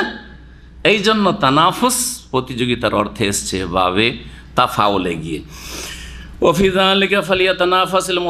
প্রত্যেক মানুষকে আল্লাহ প্রতিযোগিতার জন্য আহ্বান করছেন যে যে চায় এইরকম জান্নাত আর জান্নাতের এই নিয়ামত সমূহ তারা যেন কি করে, এই ময়দানে প্রতিযোগিতা করে। অমেজাজহু মিন তাসনিম, আর তাতে সংমিশ্রণ, মাজজুন মানে মিশানো, কোনো কিছুকে মিশানো। অমেজাজহু তার সংমিশ্রণ। দেখেন, একটা জিনিসের সাথে আরও যদি কিছু মিশানো হয় তখন ওতে বিভিন্ন রকমের কি পাওয়া যায়, স্বাদ পাওয়া যায়। যেমন আমরা মাঝে মাঝে শরবত করি, জানেন কি না? শরবতে চিনি দিলাম, আর কি দিলাম, লেবু দিলাম, আর কি এসব গোল চলেন, ওটাও ধরলাম। পুদিনা, পুদিনা দেখিয়েছেন? কেন পুদিনা গ্যাসের খুব বড় ঔষধ। পুদিনা যখন এই শরবতটা কয়েক রকম মাছের শরবত খাচ্ছি, একবার পুদিনার সেন্টও পাচ্ছি, আবার লেবুরও সেন্ট পাচ্ছি, ঠিক না? আর কিছু দেওয়া থাকলে আর কিছুর সেন্ট পাচ্ছি, পাচ্ছি না, পাচ্ছি না? জি হ্যাঁ, এটাকে মেজাজ বলা হয়, সংমিশ্রণ। অমেজাজহু, তো জান্নাতের যে পানীয় হবে, যা পান করার জন্য আল্লাহ দেবেন, সেটাতে তাসনিম নামক নহরের পানির সংমিশ্রণ হবে, মিশ্রণ থাকবে তাসনিম নামের ঝর্ণার পানি। এই তাসনিম আবার কি জিনিস? সুবহানাল্লাহ। আইনান, এমন একটি ঝর্ণা, এমন একটি জান্নাতের ঝর্ণা, ইয়াশরাবু বিহাল মুকাররাবুন, মানে ইয়াশরাবু মিনহাল মুকাররাবুন, যেই ঝর্ণা থেকে আল্লাহর নৈকট্য প্রাপ্ত, সান্নিধ্য প্রাপ্ত বান্দারা একমাত্র পান করবে। যেমন তেমন নিম্ন শ্রেণী জান্নাতি না, মুকাররাবুন যারা। সূরা ওয়াকিয়াতে মানুষকে 3 ভাগে ভাগ করা হয়েছে, হ্যাঁ, মুকাররাবুন আর আসহাবুল মাইমানা, ডান হাতে আমল নামা পেল কিন্তু মুকাররাবুন না। আর আরেক দল হচ্ছে জাহান্নামী, যারা হচ্ছে আসহাবুল মাশআমা, বোঝা গেছে না? বা আসহাবুল শিমাল, আসহাবুল ইয়ামিন, আসহাবুল শিমাল। আর আর দল হচ্ছে জি মুকাররাবুন, ওয়াস-সাবিকুন আস-সাবিকুন উলাইকাল মুকাররাবুন ফি জান্নাতিন নাঈম। জি, তাসনিম, এই নহরকে তাসনিম কেন বলা হয় এটা শোনেন। তাসনিম মানে কোনো উঁচা জিনিস, কোনো উঁচা বস্তুকে তাসনিম বলা হয়। এই থেকে এই উটের যে চূড়া, চূড়া এটা কি বলা হয়? সানামুল বাইর, এটাকে সানাম বলা হয়। কি বলা হয়? এইরকমই ষাঁড়ের যে চূড়াটা উঁচা হয়ে থাকে, শরীরের সবচেয়ে উঁচা জায়গা হচ্ছে এই চূড়াটা, কিন্তু সেটা কি বলা হয়? সানাম বলা হয়। জি হ্যাঁ, ইসলামের সানাম বলা হয়েছে একটি হাদিসে, সিন নুন আলিফ মিম। জি, সানাম। এই হাদিস কারো মুখস্থ আছে? ওয়াজিরওয়াতু সানামিহি কি? আল জিহাদ। নবী করিম সাল্লাল্লাহু আলাইহি ওয়াসাল্লাম বলেছেন, সালাত হচ্ছে এই, সাদকা যাকাত হচ্ছে এই, আর সিয়াম হচ্ছে এই, আর তারপরে হ্যাঁ, আর জিহাদ হচ্ছে ইসলামের সর্বোচ্চ চূড়া।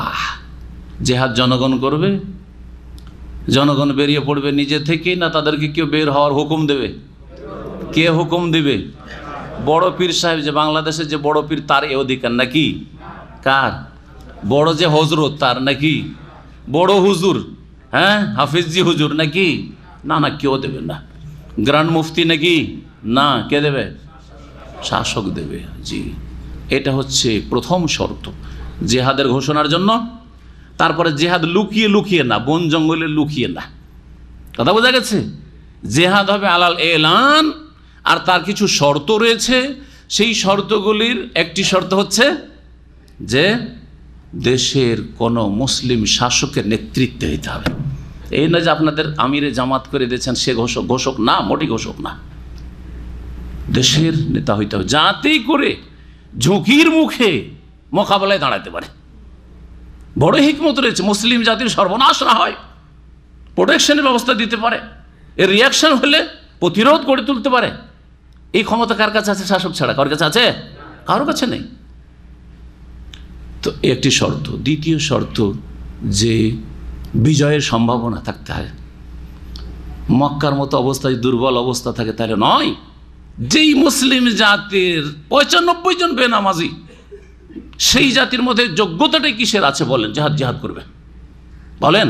ইমানি যোগ্যতা আছে, শারীরিক যোগ্যতা আছে, আর্থিক যোগ্যতা আছে, মানে বা যেটা লাগে জেহাদের রণক্ষেত্রে যে লাগে, হ্যাঁ, মোকাবেলা করার জন্য যোগ্যতা আছে। সব কিছু তাদের ধার করা, তাদেরকে পয়সা দিয়ে কিনে নিয়ে আসতে হবে, নিজের তো কিছুই নেই আছে। তাহলে কোত্থেকে? এমনি শুধু আবেগী হইলে হবে না, সুস্থ মস্তিষ্কে চিন্তা করতে হবে। ইসলামের জেহাদ একটি গুরুত্বপূর্ণ বিষয়, কিন্তু এই জেহাদের জন্য বেশ কিছু শর্ত রয়েছে। জি হ্যাঁ, জেহাদের নাম দিয়ে মুসলিম জাতিকে ধ্বংস না করা হয়, মুসলিম জাতির নেক মানুষগুলিকে ধ্বংস না করা হয়, মুসলিম জাতির শক্তি ক্ষয় না করা, বরবাদ না করা হয়, জেহাদের নাম দিয়ে কাফেরদের সুযোগ না করে দেওয়া হয় আরও মুসলিম জাতিকে শেষ করার জন্য বা মুসলিম দেশের উপর আক্রমণের জন্য। একটা অজুহাতে গোটা আফগানিস্তানকে বরবাদ করে দিল, হলো না? হইল না? তাহলে এই সুযোগ করে দিবেন, কালকে আপনার দেশও যাবেন না, ক্ষতি করবেন না, লাভ করার চেষ্টা করবেন। আর লাভ না করতে পারলে চুপ থাকবেন, বাড়িতে বসে থাকবেন, আর ব্যক্তি জীবনে ইবাদতবন্দি এটাই আপনার নাজাতের জন্য যথেষ্ট হবে। আর আল্লাহকে বলবে লা ইউকাল্লিফুল্লাহু নাফসান ইল্লা উসাহা, আল্লাহ এর বেশি আমি পারি না, বাকি এটা তুমি মাফ করে দাও। যদি আমার উপর থাকেও আর ত্রুটি হয়ে থাকে মাফ করে দাও। আর আমার ওপর যদি না থেকে থাকে তো আল্লাহ তো ধরবেন না, বরং বাড়লেই আল্লাহ ধরবেন যে তুমি বাড়াবাড়ি কেন করলে, তোমার এখানে কি ক্ষমতা ছিল। বহু উদাহরণ দিয়ে আপনাদেরকে বুঝিয়েছি। আপনার স্ত্রীর মাথায় কাপড় নেই, আপনি জবরদস্তি তাকে টেনে হেসড়ে মাথায় কাপড়টা উঠিয়ে দিতে পারবেন, কিন্তু আপনার ভাইয়ের স্ত্রী পারবেন? আপনার গ্রামের কোনো মহিলার পারবেন? না লাত খাবেন? মহিলাদের লাথি খেতে হবে, খেতে হবে না? আরে মহিলার গায়ে হাত দিতে গেছে, মাথায় কাপড় দেওয়ার নামে মার খেতে হবে না? জি হ্যাঁ, এই মারটা কোনো জুলুম না, মায়ের খাওয়ার হকদার আপনি। কারণ অপর মহিলার ক্ষেত্রে আপনার বল প্রয়োগ করার কোনো অধিকার নেই। খুব বেশি মুখে বলা আপনার অধিকার ছিল যে বাবা রে, হে মায়েরা তোমরা মাথা ঢাকো, পর্দা করো, এতটুকু বলতে পারতেন আপনি, এর বেশি আপনার অধিকার নাই। বল প্রয়োগ করলে সরকার করবে। তসনিম বোঝাচ্ছিলাম, তসনিম নহর, আইনান ঝর্ণা হবে সেটি। ইন্নাল্লাযীনা আজরামু, এখন জান্নাতীদের কথা বলা শেষ, এখন আবার অপরাধী যারা জাহান্নামী তাদের কথা বলছেন। দুনিয়াতে এদের আচরণ কি ছিল, যেমন তাদের খারাপ আচরণ ছিল তেমনই তাদের পরিণামটা হবে আখিরাতে জাহান্নামে। আল্লাহ বলছেন ভাই ইন্নাল্লাযীনা আজরামু, নিশ্চয় যারা অপরাধী, আজরামা ইউজরিমু মানে অপরাধ করা, যারা অপরাধ করতো দুনিয়াতে মুজরিমিন ছিল। কানু মিনাল্লাযীনা আমানু ইয়াদহাকুন, তারা মুমিন মুসলিমকে দেখলে হাসাহাসি করত, ঠাট্টা উপহাস করত। ইয়াদহাকুন, যাকে ইয়াদহাকু মানে হাসাহাসি করা, মজাক করত, এদেরকে নিয়ে উপহাস করত, হেও করত, করে না? জি হ্যাঁ, ধার্মিক লোকদেরকে উপহাস করা, এটা কার চরিত্র? জি হ্যাঁ, মুজরিমিনের চরিত্র। আল্লাহ বলছেন কারো যদি টাকনার ওপর কাপড় থাকে ওকে নিয়ে উপহাস করা, কারো দাড়ি থাকে ওকে নিয়ে উপহাস করা, হ্যাঁ, কেউ যদি ঢিলা ঢালা লেবাস পরে, পাঞ্জাবি পরে, ঢিলা পোশাক পরে, প্যান্ট শার্টে না থাকে তো উপহাস করা, বোরখা পরে, পর্দা করে, সেজন্য উপহাস করা, এগুলি কাদের কাজ? মুজরিমিনদের কাজ। আল্লাহ বলছে সে মুজরিমিন মুসলিম জাতির মুনাফিক মুজরিমিন হোক আর না হয় কাফের জাতিদের মধ্য থেকে হোক না কেন, ইন্নাল্লাযীনা আজরামু, দুই রকম মুজরিম, মুসলিমদের ঘরের মুজরিম অপরাধী আর না হলে বাইরের অপরাধী এরা। এইরকমই লেখালেখি করা ইসলামের বিরুদ্ধে, ইসলামের বিধিবিধানের বিরুদ্ধে বা ধার্মিকদের বিরুদ্ধে যারা লেখালেখি করে তারা হচ্ছে মুজরিমিন। ইন্নাল্লাযীনা আজরামু, নিশ্চয় যারা অপরাধী, কানু মিনাল্লাযীনা আমানু ইয়াদহাকুন, তারা মুমিন মুসলিমদেরকে দেখে উপহাস করত, হাসাহাসি করত। ওয়াইজা মাররু বিহিম, আর যখন মুমিন মুসলিমরা তাদের পাশ হয়ে অতিক্রম করত আর তারা নিজের জায়গায় বসে আছে, ওদেরকে দেখে কি করত? ইয়াতাগামাজুন, চোখ টিপে ইশারা করত। আমাদের অঞ্চলের ভাষা বলি চোখ টিপি দেওয়া, বুঝলেন? চোখ টিপি দেওয়া দিয়ে কি করে? ইয়ার কি করা, ঠাট্টা করা। জি হ্যাঁ, বিভিন্ন রকমভাবে। জি ইয়াতাগামাজুন, গামজ, চোখের ইশারায় চোখ টিপা দিয়ে কি করা? উপহাস করা, মানুষকে ছোট মনে করা, তুচ্ছ মনে করা। এই কাজটা কারা করতো? যারা অপরাধী মুমিনদেরকে কথার দ্বারাও করতো। জি, কথার দ্বারা আর কাজের দ্বারা। কথার দ্বারা ক্রিটিসাইজ করতো, সমালোচনা করতো, আর ভর্ৎসনা করতো আর বিভিন্ন খারাপ নাম দিত। এইটা শুধু বেদিনগুলো না, বদ্দিনগুলো যারা এই কাজটি করে তারা দুই রকম, বেদিন আর বদ্দিন। ভালো করে শুনে রাখেন, এর ব্যাখ্যা কি করতে পারবেন? বেদিন আর বদ্দিনে কি পার্থক্য আছে? হ্যাঁ,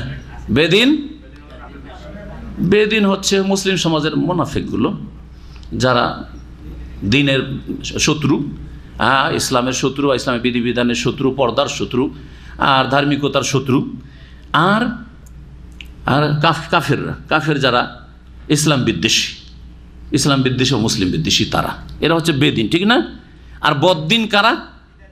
যাদের দিন আছে কিন্তু খারাপ দিন। বদ মানে খারাপ, দিন আছে, ধর্ম আছে, কিন্তু ধর্মটা তাদের খারাপ ধর্ম।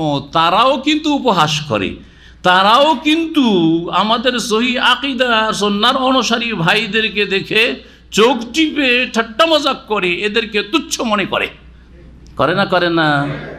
সুতরাং বদ্দিনদের উপহাস শোনেন, আরে ওয়াহাবি লাহাবি লামজহাবি, ঠিক না? তারপরে দিল কাদিয়ানির নাম, রফেদান করছে, আরে এরা কাদিয়ানি হয়েছে, হ্যাঁ শিয়া হয়েছে, অথচ শিয়া রফেদানি করে না। ভালো করে বুঝলেন, যারা রফেদান করে তারাই শিয়া, কিন্তু কারণ শিয়ারা রফেদানি তাদের নামাজে করে না। এইরকম খারাপ মেলা নাম দেয়। জি হ্যাঁ, ইহুদির দালাল, আমেরিকার দালাল, হ্যাঁ, আরব দেশগুলির দালাল, ওদের রিয়াল খেয়ে কথা বলে। জি হ্যাঁ, আলমাদানি আর জালমাদানি। আর ওদের যারা মদিনা এসে থাকেও নি, ওর দাদা হুজুর কেউ মদিনায় থাকতো, এখন নাতিরাও মাদানি। আমি একদিন বলেছি, এই জন্য ওদের নাম ধরে বলেছি, আছে না নেই? হোসেন আহমদ মাদানি, তিনি মদিনায় থেকেছেন, কিন্তু তার ছেলেরা কেউ মদিনায় থাকে না। কি করে মাদানি হলো? তার নাতিরা কি করে মাদানি হলো? তার গোটা বংশ কি করে মাদানি হলো? যারা মদিনায় হজুমরা ছাড়া আর কোনো কাজে আসেও নি হয়তো, হ্যাঁ থাকেও নি হয়তো, সবগুলি মাদানি। ভারতের একটা বিশাল বংশই আছে হোসেন আহমদ মাদানির, যারা হচ্ছে সবগুলি হচ্ছে মাদানি। এরা কোন মাদানি? না, এরা হচ্ছে ওদের কাছে আসল মাদানি। আর মদিনায় 4 বছর থেকে কমপক্ষে অথবা তারও বেশি থেকে লেখাপড়া করলো, মদিনার ইলম তারা গ্রহণ করলো, মদিনার আকীদা মানহাজ গ্রহণ করলো, মদিনা থেকে ওহির জ্ঞান নিয়ে গেল, মদিনা থেকে ইলমের প্রচার প্রসার করলো, তারপরও মাদানি বলে জাল মাদানি হয়ে যায়। জি, এরাই এইসব বদ্দিন, এদের নাম হচ্ছে বদ্দিন। চিনে রাখেন ভালো করে, বেদিন আর না হয় বদ্দিন ধার্মিক লোকদেরকে নিয়ে ঠাট্টা উপহাস করে। জি, বদ্দিনদের কথা একটু হইল তো। বেদিনরা মৌলবাদী, দাঁড়িয়ে থাকলে মৌলবাদী, ধর্মের কথা বললে মৌলবাদী। বাড়িতে এক নেতার বাড়িতে, জি দেশের ঘটনা, কোন এক নেতার বাড়িতে একটা ধর্মীয় পুস্তক দেখেছে, আর এক নেতা গিয়ে বা আর এক নেতার ছেলেরা গিয়ে দেখার পর বলছে, আরে তোমরাও নাকি মৌলবাদী? হ্যাঁ, তোমরাও নাকি মৌলবাদী? তোমাদের বাড়িতে আবার ধর্মীয় পুস্তক কেন? ইসলামিক বই পুঁথি কেন? বোঝা গেছে কিনা? জি হ্যাঁ, তো মৌলবাদী।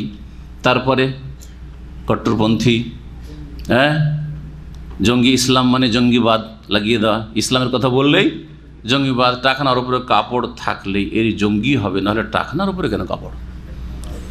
যুবক ছেলে 18-20 বছর বয়সে দাড়ি কেন? জঙ্গি হবে, নাহলে দাড়ি কেন? আর দাড়ি তো আর বড় দাড়ি কেন? হ্যাঁ, মুসিবত। ছোট দাড়ি রাখলেও কোনো দলে ওই দলের লোক, আর বড় দাড়ি রাখলেও আর এক দলের লোক। তো যাবে কোন দিকে মুমিনরা? জি হ্যাঁ, এই হচ্ছে বেদিনদের চরিত্র। তো বেদিন আর বদ্দিনদেরকে ভালো করে জেনে রাখেন, এবং কিয়ামতের দিনে তাদের পরিণামের কথা শুনে আল্লাহ কোরআনে বলছেন, ওয়াইদান কালাবু ইলা আহলিহিম। আর এই দুনিয়ার সুখীরা, বেদিন আর বদ্দিনরা, তাদের যেহেতু কি প্রভাব বেশি, তাদের জনবল বেশি, ভক্ত বেশি, মাহফিলে লাখ লাখ লোক, ঠিক না? এই অহংকার আছে না নেই? জি হ্যাঁ, এবং তাদের দলও ভারী। সুতরাং আর বাড়িতে গেলেও সুখ আর সুখ, 5 বছরে কত টাকা যে মেরেছে, হ্যাঁ, আর আসে এই কাজে, এই রাজনীতিতে এই কাজেই নেমেছে। আর যতগুলি রাজনীতি করে, ইসলামের নামে হোক আর দুনিয়ার নামে হোক, সবগুলির উদ্দেশ্য হচ্ছে দুনিয়ার সুখ হাসিল করা, আর কিচ্ছু না। একামতের দিন ফালতু মিথ্যা কথা, এটা ধোঁকাবাজি করা। কথা বোঝা গেছে না? আল্লামা নাসিরুদ্দিন আলবানী রাহমাতুল্লাহ বলছেন যে যারা বলছে যে ইসলাম কায়েম হবে ক্ষমতায় গেলে, তারা এখলাসবিহীন মানুষ। কারণ গরজ তাদের হচ্ছে দুনিয়া আখেরাত নয়। আসল গরজ কোনখানে? আসল গরজ হচ্ছে যে ওরা এইরকম দেশ চালাচ্ছে আর নেতৃত্ব দিচ্ছে আর বড় বড় পদে আছে, আমরাও মন্ত্রী মিনিস্টার হব, ঠিক কিনা? তারা খুব ভোগ করছে, আমরাও ভোগ করব। সুতরাং যারা এই ইসলামকে ব্যাখ্যা করেছে কি যে ইসলাম হচ্ছে একটা যেন স্টেট, আর এই স্টেটের নেতৃত্ব দখল করাটা হচ্ছে দিন কায়েম করা, এই ইসলাম কায়েম করা, তারা দুনিয়াদার মানুষ, তারা দিনদার নয়, আখেরাতওয়ালা নয়। তারা ভালো করে শুনে রাখেন, কথাটি খুব মূল্যবান কথা।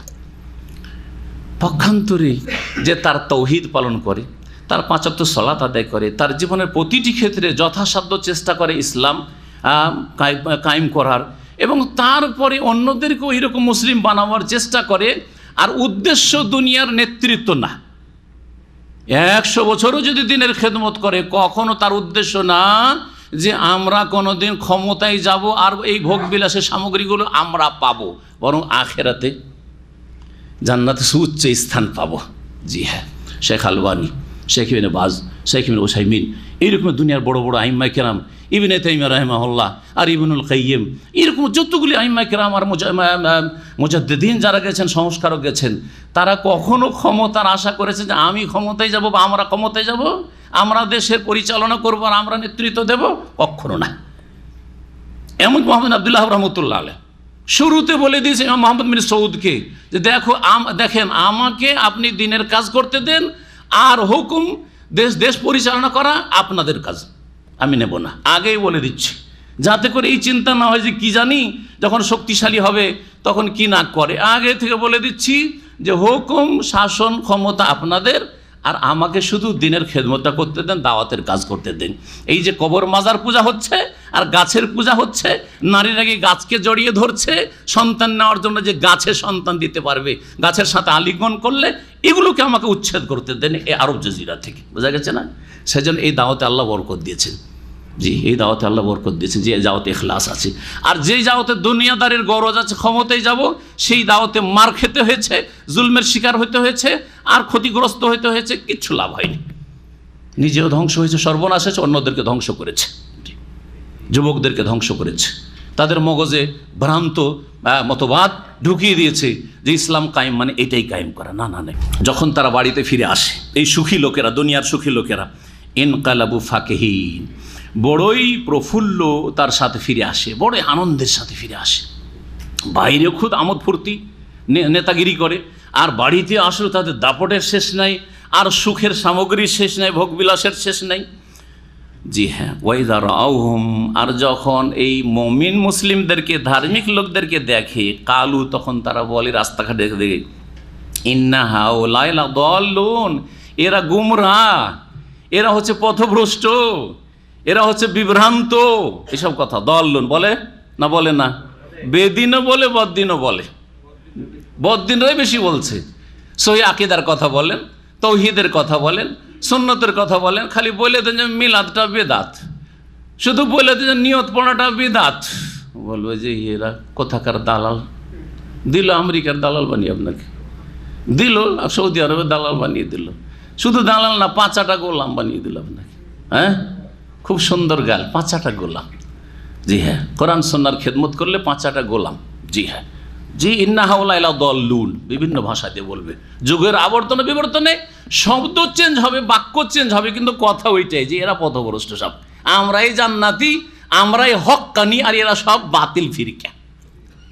সমস্ত রকমের শিরক আর বিদআত করে আর 126 তরিকা দিয়ে হক্কানি থাকে। এর আবার নবী সাল্লাল্লাহু আলাইহি ওয়াসাল্লামের তরিকা বাদ দিয়ে 126 তরিকা আবিষ্কার করলো, নাম হয়ে গেল কি? হক্কানি। আর তাদের মিডিয়ার নাম হয়ে গেল আহলে হক মিডিয়া। বুঝতে পারছেন তো? এরা হলো বদ্দিন। এরা হচ্ছে কি বদ্দিন? ভালো করে শুনে রাখেন, সাবধান হয়ে যান। এখনও সাবধান করছি, আর এই সাবধান করার পরে সাবধান না হন, সাবধান হয়ে আমি বলছি না যে কারো অন্ধ আপনি অনুকরণ করেন আমার কথা অথবা অন্যের কথা মানেন। আপনি করেন হাদিসের দিকে ফিরে আসেন, দলিলের দিকে ফিরে আসেন, আপনি চেক করেন তাদের কিতাবে কত বড় বড় শিরক আর কুফর ঢোকা আছে, আর তারপরে সেটাকে হক্কানি মনে করছেন আপনি। আল্লাহ যেন হেদায়েত দান করেন।